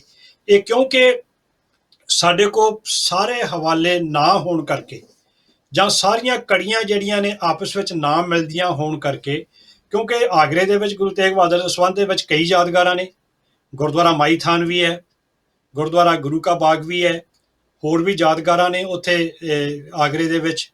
ਇਸੇ ਤਰ੍ਹਾਂ ਬਾਕੀ ਸ਼ਹਿਰਾਂ, ਧਮਧਾਨ ਦੇ ਵਿੱਚ ਬੜੀ ਵੱਡੀ ਯਾਦਗਾਰ ਹੈ। ਕਿਲ੍ਹਾ ਬਹਾਦਰਗੜ੍ਹ ਦੇ ਵਿੱਚ ਬਹੁਤ ਵੱਡੀ ਯਾਦਗਾਰ ਗੁਰੂ ਤੇਗ ਬਹਾਦਰ ਮਹਾਰਾਜ ਜੀ ਦੀ ਯਾਦ ਵਿੱਚ ਬਣੀ ਹੋਈ ਹੈ। ਇਸੇ ਤਰ੍ਹਾਂ ਇਹਨਾਂ ਸਾਰੇ ਸ਼ਹਿਰਾਂ ਦੇ ਵਿੱਚ ਯਾਦਗਾਰਾਂ ਤੇ ਬਣੀਆਂ ਹੋਈਆਂ ਨੇ, ਪਰ ਅਸੀਂ ਉਹਨਾਂ ਸਾਰੀਆਂ ਯਾਦਗਾਰਾਂ ਨੂੰ ਗੁਰੂ ਤੇਗ ਬਹਾਦਰ ਮਹਾਰਾਜ ਜੀ ਦਾ ਦਿੱਲੀ ਸ਼ਹਾਦਤ ਦੇਣ ਦੇ ਸਮੇਂ, ਜਾਣ ਸਮੇਂ, ਉਸ ਟ੍ਰਿਪ ਦੇ ਨਾਲ ਹੀ ਸਾਰੀਆਂ ਨੂੰ ਜੋੜ ਦਿੱਤਾ ਹੈ। ਉਹਦੇ ਵਿੱਚੋਂ ਜਿਹੜਾ ਪੂਰਬ ਦੇਸ਼ ਦਾ ਦੌਰਾ ਸੀ, ਪਟਨੇ ਜਾਣ ਦਾ ਤੇ ਪਟਨੇ ਤੋਂ ਵਾਪਸ ਆਉਣ ਵਾਲੀਆਂ ਜਿਹੜੀਆਂ ਇਤਿਹਾਸਕ ਘਟਨਾਵਾਂ ਸੀ, ਉਹਨਾਂ ਨੂੰ ਅਸੀਂ ਭੁਲਾ ਕੇ ਸਾਰਾ ਕੁਝ ਇੱਕੋ ਥਾਂ ਜੋੜ ਕੇ ਇਸ ਤਰੀਕੇ ਨਾਲ ਅਸੀਂ ਭੁਲੇਖਾ ਖਾ ਗਏ, ਗਲਤਫਹਿਮੀ ਦਾ ਸ਼ਿਕਾਰ ਹੋ ਗਏ। ਇਸੇ ਕਰਕੇ ਹੀ ਬਹੁਤ ਸਾਰੇ ਜਿਹੜੇ ਇਤਿਹਾਸਕ ਹਵਾਲੇ ਸੀ ਉਹ ਆਪਸ ਵਿੱਚ ਰਲ ਗੱਡ ਹੋ ਗਏ, ਉਹਨਾਂ ਦੀ ਵੱਖਰੀ ਵੱਖਰੀ ਆਇਡੈਂਟੀਫਿਕੇਸ਼ਨ ਨਹੀਂ ਹੋ ਸਕੀ। ਹਾਂਜੀ, ਖੈਰ ਇਹ ਸਾਡੀ ਤਰਾਸਗੀ ਹੈ ਕਿ ਅਸੀਂ ਆਪਣਾ ਇਤਿਹਾਸ ਸਾਂਭ ਨਹੀਂ ਸਕੇ, ਅਤੇ ਇਤਿਹਾਸ ਅਸੀਂ ਨਹੀਂ, ਬਾਕੀਆਂ ਦੂਸਰਿਆਂ ਨੇ ਲਿਖਿਆ, ਅਤੇ ਉਹ ਵੀ ਜਿਸ ਤਰ੍ਹਾਂ ਭਾਈ ਸਾਹਿਬ ਨੇ ਦੱਸਿਆ ਕੋਈ ਮੇਲ ਨਹੀਂ ਖਾਂਦਾ। ਜਿਤਨਾ ਕੁਝ ਮਿਲਿਆ ਹੈ ਉਹ ਤੁਹਾਡੇ ਨਾਲ ਸਾਂਝਾ ਕਰ ਰਹੇ ਹਾਂ। ਸਾਹਿਬ ਸੱਚੇ ਪਾਤਸ਼ਾਹ ਜੀ ਉੱਥੇ ਦਿੱਲੀ ਰਹਿ ਕੇ 1670 ਦੀ ਗੱਲ ਹੈ ਜੀ, ਅਨੰਦਪੁਰ ਸਾਹਿਬ ਕਿੰਨੀ ਤਰੀਕ ਨੂੰ ਪਹੁੰਚਦੇ ਨੇ, ਕਦੋਂ? 1670 ਚ ਪਹੁੰਚ ਜਾਂਦੇ ਨੇ ਜੀ। 1670 ਦੇ ਵਿੱਚ ਹੀ ਅਨੰਦਪੁਰ ਸਾਹਿਬ ਆ ਜਾਂਦੇ ਨੇ। ਤੇ ਗੁਰੂ ਗੋਬਿੰਦ ਰਾਏ ਤੇ ਮਾਤਾ ਗੁਜਰੀ ਉਹ ਕਿੰਨੀ ਸਨ ਵਿੱਚ ਆਉਂਦੇ ਨੇ ਇੱਥੇ? ਉਹਨਾਂ ਨੂੰ ਉਸੇ ਵੇਲੇ ਅਨੰਦਪੁਰ ਸਾਹਿਬ ਇਹ ਪਹੁੰਚਦੇ ਨੇ 1670 ਦੇ ਅਖੀਰ ਦੇ ਵਿੱਚ, ਤੇ ਆ ਕੇ ਆਪਣਾ ਸਾਰਾ ਕੁਝ ਸੈੱਟ ਕਰਕੇ ਉਹਨਾਂ ਨੂੰ ਪਰਿਵਾਰ ਸਮੇਤ ਵਾਪਸ ਬੁਲਾ ਲੈਂਦੇ ਨੇ। ਤੇ ਗੁਰੂ ਗੋਬਿੰਦ ਰਾਏ ਜੀ, ਮਾਤਾ ਜੀ, ਮਾਮਾ ਕਿਰਪਾਲ ਚੰਦ ਜੀ, ਭਾਈ ਜੈਤਾ ਜੀ, ਭਾਈ ਸੰਗਤ ਸਿੰਘ ਜੀ ਜਿਹੜੇ ਬਾਅਦ ਚ ਬਣਦੇ ਨੇ। ਦੇਖੋ ਤੁਸੀਂ ਕਿੱਥੋਂ ਕਿੱਥੋਂ ਉਹ ਜੁੜੀਆਂ ਹੋਈਆਂ ਨੇ ਕੜੀਆਂ। ਭਾਈ ਸੰਗਤ ਸਿੰਘ, ਜਿਨ੍ਹਾਂ ਨੂੰ ਚਮਕੌਰ ਦੀ ਗੜੀ ਵਿੱਚ 1704 ਨੂੰ ਗੁਰੂ ਗੋਬਿੰਦ ਸਿੰਘ ਮਹਾਰਾਜ ਜੀ ਨੇ ਉਹਦੇ ਸੀਸ ਤੇ ਆਪਣੀ ਕਲਗੀ ਸਜਾਈ ਸੀ, ਉਹ ਪਟਨੇ ਤੋਂ ਬਾਲਕ ਗੋਬਿੰਦ ਰਾਏ ਦੇ ਨਾਲ ਅਨੰਦਪੁਰ ਸਾਹਿਬ ਤੱਕ ਆਉਂਦੇ ਨੇ। ਤੇ ਹਾਲਤ ਖਰਾਬ ਹੈ, ਕਿਉਂਕਿ ਉਹਨਾਂ ਨੂੰ ਵੀ ਖਬਰਾਂ ਹੈਗੀਆਂ ਨੇ ਕਿ ਪਿਤਾ ਗੁਰੂ ਤੇਗ ਬਹਾਦਰ ਮਹਾਰਾਜ ਜੀ ਨੂੰ ਹਕੂਮਤ ਨੇ ਗ੍ਰਿਫਤਾਰ ਕਰ ਲਿਆ। ਰਸਤੇ ਵਿੱਚ ਇਸ ਕਾਫਲੇ ਉੱਤੇ ਵੀ ਹਮਲਾ ਕਰਵਾਇਆ ਜਾ ਸਕਦਾ ਹੈ। ਮਾਮਾ ਕਿਰਪਾਲ ਚੰਦ ਜੀ ਜਿਹੜੇ ਇੰਚਾਰਜ ਨੇ ਉਹ ਸਾਰੇ ਕਾਫਲੇ ਦੇ ਸਫ਼ਰ ਦੇ, ਜਿਨ੍ਹਾਂ ਨੂੰ ਅਨੰਦਪੁਰ ਸਾਹਿਬ ਆਉਣਾ ਹੈ, ਇਤਿਹਾਸ ਦੇ ਹਵਾਲੇ ਮਿਲਦੇ ਨੇ ਕਿ ਉਹ ਅਕਸਰ ਜਿਹੜੇ ਸ਼ਾਹੀ ਪੁਸ਼ਾਕ ਹੈ ਉਹ ਸੰਗਤ ਨੂੰ ਪਹਿਨਾ ਦਿੰਦੇ, ਤੇ ਜਿਹੜੇ ਗੋਬਿੰਦ ਰਾਏ ਜੀ ਨੂੰ ਸਧਾਰਨ ਬਾਲਕ ਦੀ ਤਰ੍ਹਾਂ ਨਾਲ ਲੈ ਕੇ ਆਉਂਦੇ, ਤਾਂ ਕਿ ਜੇ ਕਿਤੇ ਹਮਲਾ ਹੋ ਜਾਏ ਤੇ ਬਾਲਕ ਗੋਬਿੰਦ ਰਾਏ ਦੀ ਰੱਖਿਆ ਕੀਤੀ ਜਾ ਸਕੇ ਤੇ ਉਹਦਾ ਬਚਾਅ ਕੀਤਾ ਜਾ ਸਕੇ। ਇਹੋ ਜਿਹੀਆਂ ਸਾਰੇ ਇੰਤਜ਼ਾਮ ਕਰਕੇ ਬਾਹੋਦਾਹੀ ਪਟਨੇ ਤੋਂ ਤਕਰੀਬਨ 5 ਸਾਲ ਦੀ ਉਮਰ 'ਚ 1671 ਦੇ ਵਿੱਚ ਸਾਰਾ ਪਰਿਵਾਰ ਆਨੰਦਪੁਰ ਸਾਹਿਬ ਵਾਪਸ ਪਹੁੰਚਦਾ ਹੈ। ਇੱਥੇ ਇਹ ਗੱਲ ਮੈਂ ਜ਼ਿਕਰ ਕਰਨੀ ਚਾਹੁੰਦਾ ਸਾਡੇ ਦਰਸ਼ਕਾਂ ਦੇ ਧਿਆਨ ਦੇ ਵਿੱਚ, 11 ਸਾਲ ਦੀ ਉਮਰ 'ਚ ਸਾਹਿਬ ਗੁਰੂ ਗੋਬਿੰਦ ਰਾਏ ਗੁਰੂ ਤੇਗ ਬਹਾਦਰ ਜੀ ਦਾ ਮਾਤਾ ਗੁਜਰੀ ਜੀ ਦੇ ਨਾਲ ਆਨੰਦ ਕਾਰਜ ਹੋ ਜਾਂਦਾ ਹੈ। ਫਿਰ ਉਹ ਉੱਥੇ ਰਹਿੰਦੇ ਨੇ ਆਪਣੇ ਬਕਾਲੇ ਲੰਬਾ ਸਮਾਂ, 1664 ਤੱਕ 30 ਸਾਲ ਬਕਾਲੇ ਰਹਿੰਦੇ ਨੇ, ਔਲਾਦ ਨਹੀਂ ਹੁੰਦੀ। 1664 'ਚ ਗੁਰੂ ਬਣਦੇ ਨੇ, ਆਨੰਦਪੁਰ ਸਾਹਿਬ ਵਸਾਉਂਦੇ ਨੇ, ਫਿਰ ਪੂਰਬ ਦੇਸ਼ ਦੇ ਦੌਰੇ ਤੇ ਜਾਂਦੇ ਨੇ, ਕੁਝ ਦਿਨ ਪਰਿਵਾਰ ਦੇ ਨਾਲ ਪਟਨੇ ਬਿਤਾ ਕੇ ਅੱਗੇ ਚਲੇ ਜਾਂਦੇ ਨੇ, ਵਾਪਸੀ ਤੇ ਆ ਕੇ ਕੁਝ ਦਿਨ ਪਰਿਵਾਰ ਦੇ ਕੋਲ ਬਿਤਾ ਕੇ ਬਾਹੋਦਾਹੀ ਆਨੰਦਪੁਰ ਸਾਹਿਬ ਆਉਂਦੇ ਨੇ। ਜਦੋਂ ਮੈਂ ਇਸ ਤਰ੍ਹਾਂ ਸੋਚਦਾ ਕਿ 1664 ਤੋਂ ਬਾਅਦ ਪਰਿਵਾਰਕ ਤੌਰ ਤੇ ਗੁਰੂ ਤੇਗ ਬਹਾਦਰ ਮਹਾਰਾਜ ਜੀ ਤੇ ਮਾਤਾ ਗੁਜਰੀ ਜੀ ਇਕੱਠੇ ਬਹੁਤ ਘੱਟ ਸਮਾਂ ਹੀ ਰਹੇ, ਪਰਿਵਾਰ ਦੇ ਵਿੱਚ ਇਕੱਠੇ ਘੱਟ ਰਹੇ, ਬਲਕਿ ਇਸੇ ਤਰ੍ਹਾਂ ਹੀ ਪਬਲਿਕ ਦੀ, ਆਮ ਜਨਤਾ ਨੂੰ ਜ਼ੁਲਮ ਤੋਂ ਬਚਾਉਣ ਦੇ ਲਈ, ਉਹਨਾਂ ਨੂੰ ਹੌਸਲਾ ਦੇਣ ਦੇ ਲਈ, ਉਹਨਾਂ ਦੀਆਂ ਮੁਸ਼ਕਲਾਂ ਦਾ ਹੱਲ ਕਰਨ ਦੇ ਲਈ, ਇੱਥੋਂ ਤੱਕ ਕਿ ਜਦੋਂ ਕੈਥਲ ਇੱਕ ਜਗ੍ਹਾ ਜਦੋਂ ਜਾਂਦੇ ਨੇ ਨਾ ਜੀ, ਇਹ ਉੱਥੇ ਕਹਿੰਦੇ ਭਈ ਪਾਣੀ ਦੀ ਬੜੀ ਘਾਟ ਸੀ, ਲੂਣ ਵਾਲਾ ਪਾਣੀ ਮਿਲਦਾ ਸੀ, ਉੱਥੇ ਪੀਣਯੋਗ ਪਾਣੀ ਹੈ ਨਹੀਂ ਸੀ, ਤੇ ਗੁਰੂ ਤੇਗ ਬਹਾਦਰ ਮਹਾਰਾਜ ਉੱਥੇ ਆਪਣੇ ਕੋਲੋਂ ਦਸਵੰਧ ਦੀ ਰਕਮ ਦੇ ਕੇ ਖੂਹ ਲਗਵਾਉਂਦੇ ਨੇ। ਇਹੋ ਜਿਹਾ ਕਾਰਜ ਕਰਦੇ ਕਰਦੇ ਆਪਣੇ ਪ੍ਰਚਾਰ ਦੌਰਿਆਂ ਦੇ ਸਮੇਂ ਲੋਕਾਂ ਦੀ ਬਾਂਹ ਪਕੜਦੇ ਨੇ। ਜਦੋਂ ਆਨੰਦਪੁਰ ਸਾਹਿਬ ਆਉਂਦੇ ਨੇ, ਫਿਰ 1671 ਦੇ ਵਿੱਚ ਪਰਿਵਾਰ ਆਨੰਦਪੁਰ ਸਾਹਿਬ ਆਉਂਦਾ ਹੈ। ਇੱਥੇ ਫਿਰ ਸਾਹਿਬਜ਼ਾਦਾ ਗੋਬਿੰਦ ਰਾਏ ਦੀ ਜਿਹੜੀ ਵਿੱਦਿਆ ਹੈ ਉਹਦਾ ਇੰਤਜ਼ਾਮ ਕੀਤਾ ਜਾਂਦਾ ਹੈ। ਉਹਨਾਂ ਦੀ ਘੋੜਸਵਾਰੀ, ਸ਼ਸਤਰ ਵਿੱਦਿਆ, ਦੂਸਰੀਆਂ ਵਿੱਦਿਆਵਾਂ ਜਿਹੜੀਆਂ ਨੇ ਉਹਦੇ ਵਾਸਤੇ ਉਸਤਾਦ ਨਿਯਤ ਕੀਤੇ ਜਾਂਦੇ ਨੇ। ਤੇ ਇੱਥੇ ਫਿਰ 1671 ਤੋਂ ਲੈ ਕੇ 1675 ਤੱਕ 4 ਸਾਲ ਸੰਗਤਾਂ ਆਉਂਦੀਆਂ ਨੇ, ਸਵੇਰੇ ਸ਼ਾਮ ਦੀਵਾਨ ਲੱਗਦੇ ਨੇ, ਦੂਰੋਂ ਨੇੜਿਓਂ ਸੰਗਤਾਂ ਆ ਕੇ ਗੁਰੂ ਸਾਹਿਬ ਦੇ ਦਰਸ਼ਨ ਕਰਦੀਆਂ ਨੇ, ਭਵਿੱਖ ਵਾਸਤੇ ਪਲਾਨ ਕੀਤੇ ਜਾਂਦੇ ਨੇ। ਇਸ ਤਰੀਕੇ ਨਾਲ ਫਿਰ ਸਾਡੀ ਤਿਆਰੀ ਕੀਤੀ। ਸੋ ਇਹ ਗੁਰੂ ਤੇਗ ਬਹਾਦਰ ਸਾਹਿਬ ਸੱਚੇ ਪਾਤਸ਼ਾਹ ਜੀ ਦਾ ਇਤਿਹਾਸ ਆਨੰਦਪੁਰ ਸਾਹਿਬ ਤੋਂ ਚੱਲ ਕੇ ਇਹਦੇ ਸਾਰੇ ਪੂਰਬ ਦੀ ਯਾਤਰਾ ਤੋਂ ਧੰਨ ਗੁਰੂ ਗੋਬਿੰਦ ਰਾਏ ਜੀ ਦਾ ਪ੍ਰਕਾਸ਼ ਅਤੇ ਵਾਪਸ ਆਨੰਦਪੁਰ ਸਾਹਿਬ 1671 ਵਿੱਚ ਪਹੁੰਚਦੇ ਨੇ ਅਤੇ ਇੱਥੇ 4 ਸਾਲ ਸਾਹਿਬ ਸੱਚੇ ਪਾਤਸ਼ਾਹ 1675 ਤੱਕ ਰਹਿੰਦੇ ਨੇ। ਅਤੇ ਉਸ ਤੋਂ ਬਾਅਦ ਕੀ ਕੌਤਕ ਵਰਤਦਾ ਹੈ, ਕੀ ਹੁੰਦਾ ਹੈ, ਕਿਸ ਤਰ੍ਹਾਂ ਸਾਹਿਬ ਸੱਚੇ ਪਾਤਸ਼ਾਹ ਦਾ ਇਤਿਹਾਸ ਅਗਾਂਹ ਚੱਲਦਾ ਹੈ, ਉਹ ਆਪਾਂ ਅਗਲੇ ਪ੍ਰੋਗਰਾਮ ਵਿੱਚ ਵਾਚਾਂਗੇ। ਅੱਜ ਸਿਰਫ ਸਮਾਂ ਆਪਣੇ ਕੋਲ ਇੰਨਾ ਹੀ ਹੈ। ਅਤੇ ਸਾਹਿਬ ਸੱਚੇ ਪਾਤਸ਼ਾਹ ਜੀ, ਧੰਨ ਗੁਰੂ ਤੇਗ ਬਹਾਦਰ ਸਾਹਿਬ ਸੱਚੇ ਪਾਤਸ਼ਾਹ, ਜਿਸ ਤਰ੍ਹਾਂ ਭਾਈ ਸਾਹਿਬ ਨੇ ਦੱਸਿਆ ਕਿ ਦਿੱਲੀ ਵਿੱਚ ਸਿੱਖਾਂ ਦੀ ਸੰਗਤ, ਉਸ ਵੇਲੇ ਸਿੱਖ ਬਹੁਤ ਤਾਦਾਦ ਵਿੱਚ ਵੱਸਦਾ ਹੈ, ਕਿਉਂਕਿ ਯਾਦ ਰਹੇ ਗੁਰੂ ਨਾਨਕ ਦੇਵ ਜੀ ਦਿੱਲੀ ਵਿੱਚ ਗਏ। ਉਸ ਤੋਂ ਉਪਰੰਤ 6ਵੇਂ ਪਾਤਸ਼ਾਹ, 8ਵੇਂ ਪਾਤਸ਼ਾਹ ਤੇ 9ਵੇਂ ਪਾਤਸ਼ਾਹ ਤੇ ਸੰਗਤ ਕਿਉਂ ਨਾ ਦਿੱਲੀ ਵਿੱਚ ਹੋਵੇ, ਕੋਕਬਸਤੀ ਦਿੱਲੀ। ਤੇ ਸਾਹਿਬ ਸੱਚੇ ਪਾਤਸ਼ਾਹ ਆਨੰਦਪੁਰ ਸਾਹਿਬ ਦੇ ਵਿੱਚ ਆ ਗਏ ਨੇ। ਉੱਥੇ 10ਵੇਂ ਪਾਤਸ਼ਾਹ ਜੀ ਦੀ ਪਰਵਰਿਸ਼, ਘੋੜਸਵਾਰੀ ਜਾਂ ਸਾਰੀ ਵਿੱਦਿਆ ਦਾ ਪ੍ਰਬੰਧ ਹੁੰਦਾ ਹੈ। ਤੇ ਉਸ ਤੋਂ ਉਪਰੰਤ ਅਗਲਾ ਸਾਕਾ ਕਿੱਦਾਂ ਚੱਲਦਾ ਹੈ ਉਹ ਆਪਾਂ ਅਗਲੇ ਹਫ਼ਤੇ। ਤੇ ਇਸ ਹਫ਼ਤੇ ਭਾਈ ਸਾਹਿਬ ਜੀ ਥੋੜ੍ਹਾ ਜਿਹਾ 2 ਮਿੰਟ ਬਾਕੀ ਰਹਿ ਗਏ ਨੇ, ਉਹਦੇ ਵਿੱਚ ਜੋ ਸਿੱਖ ਚੈਨਲ ਦਾ 12ਵੀਂ ਵਰ੍ਹੇਗੰਢ ਆ ਰਹੀ ਹੈ ਅਤੇ 2 ਤਰੀਕ ਨੂੰ ਅਖੰਡ ਪਾਠ ਪ੍ਰਕਾਸ਼ ਹੋਣੇ, ਕਿਉਂਕਿ ਵਿਸਾਖੀ ਦਾ ਪੁਰਬ ਆ ਰਿਹਾ ਹੈ। ਉਹਦੇ ਬਾਰੇ ਥੋੜ੍ਹਾ ਸੰਗਤਾਂ ਨੂੰ ਦੱਸੋ ਜੀ। 12 ਸਾਲ ਸੰਗਤਾਂ ਦੇ ਸਹਿਯੋਗ ਦੇ ਨਾਲ ਸਿੱਖ ਚੈਨਲ ਚੜ੍ਹਦੀ ਕਲਾ ਦੇ ਨਾਲ ਆਪਣੇ ਉਤਾਰ ਚੜਾਵ ਵਿੱਚੋਂ ਲੰਘਦਾ ਹੋਇਆ ਆਪਣਾ ਸਫ਼ਰ ਤੈਅ ਕਰ ਗਿਆ। 12ਵੀਂ ਉਹਦਾ ਵਰ੍ਹੇਗੰਢ ਹੈ ਤੇ ਖਾਲਸਾ ਸਾਜਨਾ ਦਿਵਸ ਹੈ।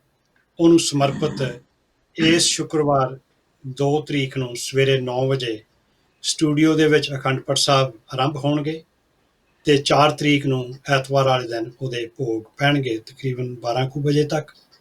ਕੋਵਿਡ ਦੀਆਂ ਰਿਸਟ੍ਰਿਕਸ਼ਨਸ ਦੇ ਕਰਕੇ ਇਸ ਵੇਲੇ ਸੰਗਤੀ ਇਕੱਠ ਸਟੂਡੀਓ ਵਿੱਚ ਨਹੀਂ ਹੋ ਸਕਣਾ। ਤੁਸੀਂ ਘਰ ਵਿੱਚ ਬੈਠ ਕੇ ਟੈਲੀਵਿਜ਼ਨ ਰਾਹੀਂ ਉਹਦੇ ਵਿੱਚ ਆਪਣੀ ਹਾਜ਼ਰੀ ਭਰ ਸਕਦੇ ਹੋ, ਉਹਦੇ ਸਪੋਂਸਰਸ਼ਿਪ ਭੇਜ ਸਕਦੇ ਹੋ, ਆਪਣਾ ਸਹਿਯੋਗ ਦੇ ਸਕਦੇ ਹੋ। ਹੋਰ ਕਿਸੇ ਕਿਸਮ ਦੀ ਕੋਈ ਸੇਵਾ ਕਰਨੀ ਹੋਵੇ, ਸਾਡੇ ਸਟੂਡੀਓ ਦੇ ਵਿੱਚ ਸਾਡੇ ਸਟੂਡੀਓ ਦੇ ਨੰਬਰ 'ਤੇ ਟੈਲੀਫੋਨ ਕਰਕੇ ਆਪਣੀਆਂ ਸੇਵਾਵਾਂ ਜਿਹੜੀਆਂ ਨੇ ਉਹ ਪੇਸ਼ ਕਰ ਸਕਦੇ ਹੋ, ਦਸਵੰਧ ਦੇ ਸਕਦੇ ਹੋ, ਸਪਾਂਸਰਸ਼ਿਪ ਦੇ ਸਕਦੇ ਹੋ। ਉਹਦੇ ਲਈ ਵੱਧ ਤੋਂ ਵੱਧ ਤੁਹਾਡੇ ਸਹਿਯੋਗ ਦੀ ਲੋੜ ਹੈ। 12 ਸਾਲ ਤੁਹਾਡੇ ਸਹਿਯੋਗ ਦੇ ਨਾਲ ਇਹ ਸਿੱਖ ਚੈਨਲ ਨੇ ਆਪਣਾ ਸਫ਼ਰ ਤੈਅ ਕੀਤਾ ਹੈ ਤੇ ਆਸ ਰੱਖਦੇ ਹਾਂ ਕਿ ਆਉਣ ਵਾਲੇ ਸਮੇਂ ਦੇ ਵਿੱਚ ਵੀ ਇਸੇ ਤਰ੍ਹਾਂ ਹੀ ਤੁਹਾਡਾ ਜਿਹੜਾ ਸਹਿਯੋਗ ਹੈ ਉਹ ਬਣਿਆ ਰਹੇਗਾ। ਹਾਂਜੀ। ਸੋ ਆਉਣ ਵਾਲੇ ਸ਼ੁੱਕਰਵਾਰ ਅਖੰਡ ਪਾਠ ਸਾਹਿਬ ਜੀ ਪ੍ਰਕਾਸ਼ ਹੋਣੇ ਨੇ, ਕਿਉਂਕਿ 12ਵੀਂ ਵਰ੍ਹੇਗੰਢ ਹੈ। ਅਤੇ ਇਹ ਵੀ ਚੇਤੇ ਰੱਖੇ, ਯਾਦ ਰਹੇ ਕਿ ਸਿੱਖ ਚੈਨਲ ਸਿੱਖਾਂ ਦਾ ਸਭ ਤੋਂ ਪਹਿਲਾ ਸਿੱਖਾਂ ਦਾ ਚੈਨਲ ਇੰਗਲੈਂਡ ਦੀ ਧਰਤੀ ਦੇ ਉੱਤੇ। ਉਸ ਤੋਂ ਬਾਅਦ ਹੋਰ ਚੈਨਲ ਚੱਲੇ ਨੇ, ਮੁਬਾਰਕ ਨੇ, ਸਾਰੇ ਆਪੋ ਆਪਣੇ ਥਾਂ ਕੰਮ ਕਰ ਰਹੇ ਨੇ, ਅਰੇ ਸਾਰੇ ਸਿੱਖੀ ਦਾ ਪ੍ਰਚਾਰ ਕਰ ਰਹੇ ਨੇ। ਪਰ ਸਿੱਖ ਚੈਨਲ ਨੇ ਜੋ ਨੀਂਹ ਰੱਖੀ ਗੁਰੂ ਗ੍ਰੰਥ ਅਤੇ ਪੰਥ ਦੀ ਆਵਾਜ਼ ਘਰ ਘਰ ਪਹੁੰਚਾਉਣ ਵਾਸਤੇ, ਅਮਰੀਕਾ ਤੋਂ ਲੈ ਕੇ ਆਸਟ੍ਰੇਲੀਆ ਦੀ ਧਰਤੀ ਤੱਕ ਸਾਰੇ ਤੁਸੀਂ ਜਾਣਦੇ ਹੋ, ਪ੍ਰੋਗਰਾਮ ਦੇਖਦੇ ਹੋ। ਅਤੇ ਇਹ ਸਭ ਕੁਝ ਸਤਿਗੁਰੂ ਦੀ ਬਖਸ਼ਿਸ਼ ਅਤੇ ਤੁਹਾਡੇ ਸਹਿਯੋਗ ਨਾਲ ਹੋ ਰਿਹਾ ਹੈ। ਆਸ ਰੱਖਦੇ ਹਾਂ ਕਿ ਇਸੇ ਤਰ੍ਹਾਂ ਅਗਾਂਹ ਵਾਸਤੇ ਵੀ ਸਹਿਯੋਗ ਦਿੰਦੇ ਰਹੋਗੇ, ਤਾਂ ਕਿ ਆਪਾਂ ਸਿਰਫ ਸੱਚੇ ਪਾਤਸ਼ਾਹ ਜੀ ਦਾ ਜੋ ਸਿੱਖ ਚੈਨਲ ਦਾ ਮਕਸਦ ਸੀ ਉਹ ਸੁਨੇਹਾ ਲੈ ਕੇ ਤੁਰੇ ਹਾਂ, ਸਿੱਖੀ ਦੀ ਗੱਲ ਘਰ ਘਰ ਤੱਕ ਆਪਾਂ ਪਹੁੰਚਾ ਸਕੀਏ। ਸੋ ਅਖੰਡ ਪਾਠ ਭਾਈ ਸਾਹਿਬ ਨੇ ਦੱਸ ਦਿੱਤਾ, ਕਿਉਂਕਿ ਕੋਵਿਡ ਦੀਆਂ ਰਿਸਟ੍ਰਿਕਸ਼ਨਾਂ ਨੇ, ਤੁਸੀਂ ਟੈਲੀਵਿਜ਼ਨ ਦੇ ਸਾਹਮਣੇ ਬੈਠ ਕੇ ਅਖੰਡ ਪਾਠ ਉਹ ਕਿਉਂਕਿ ਉੱਥੇ ਘੱਟ ਨਹੀਂ ਹੋ ਸਕਣਾ। ਤੇ ਆਪਣੇ 2 ਤਰੀਕ ਤੋਂ ਲੈ ਕੇ 4 ਤਰੀਕ ਤੱਕ ਭੋਗ ਪੈਣੇ, ਤੁਸੀਂ ਅਖੰਡ ਪਾਠ ਦਾ ਪੂਰਾ ਅਖੰਡ ਸਾਹਿਬ ਪੂਰਾ ਆਨੰਦ ਮਾਣੋ। ਇੱਥੇ ਹੀ ਅਸੀਂ ਅੱਜ ਸਮਾਂ ਹੋ ਚੁੱਕਾ ਹੈ ਖਿਮਾ ਦੀ ਜਾਚਕਾਂ। ਸੋ ਭਾਈ ਸਾਹਿਬ ਜੀ ਅਗਲੇ ਹਫ਼ਤੇ ਫਿਰ ਮਿਲਾਂਗੇ। ਫਤਿਹ ਬੁਲਾਉਂਦੇ ਹਾਂ। ਹਾਂਜੀ। ਵਾਹਿਗੁਰੂ ਜੀ ਕਾ ਵਾਹਿਗੁਰੂ ਜੀ ਕਾ ਖਾਲਸਾ, ਖਾਲਸਾ, ਵਾਹਿਗੁਰੂ ਜੀ ਕੀ ਵਾਹਿਗੁਰੂ। ਫਤਿਹ।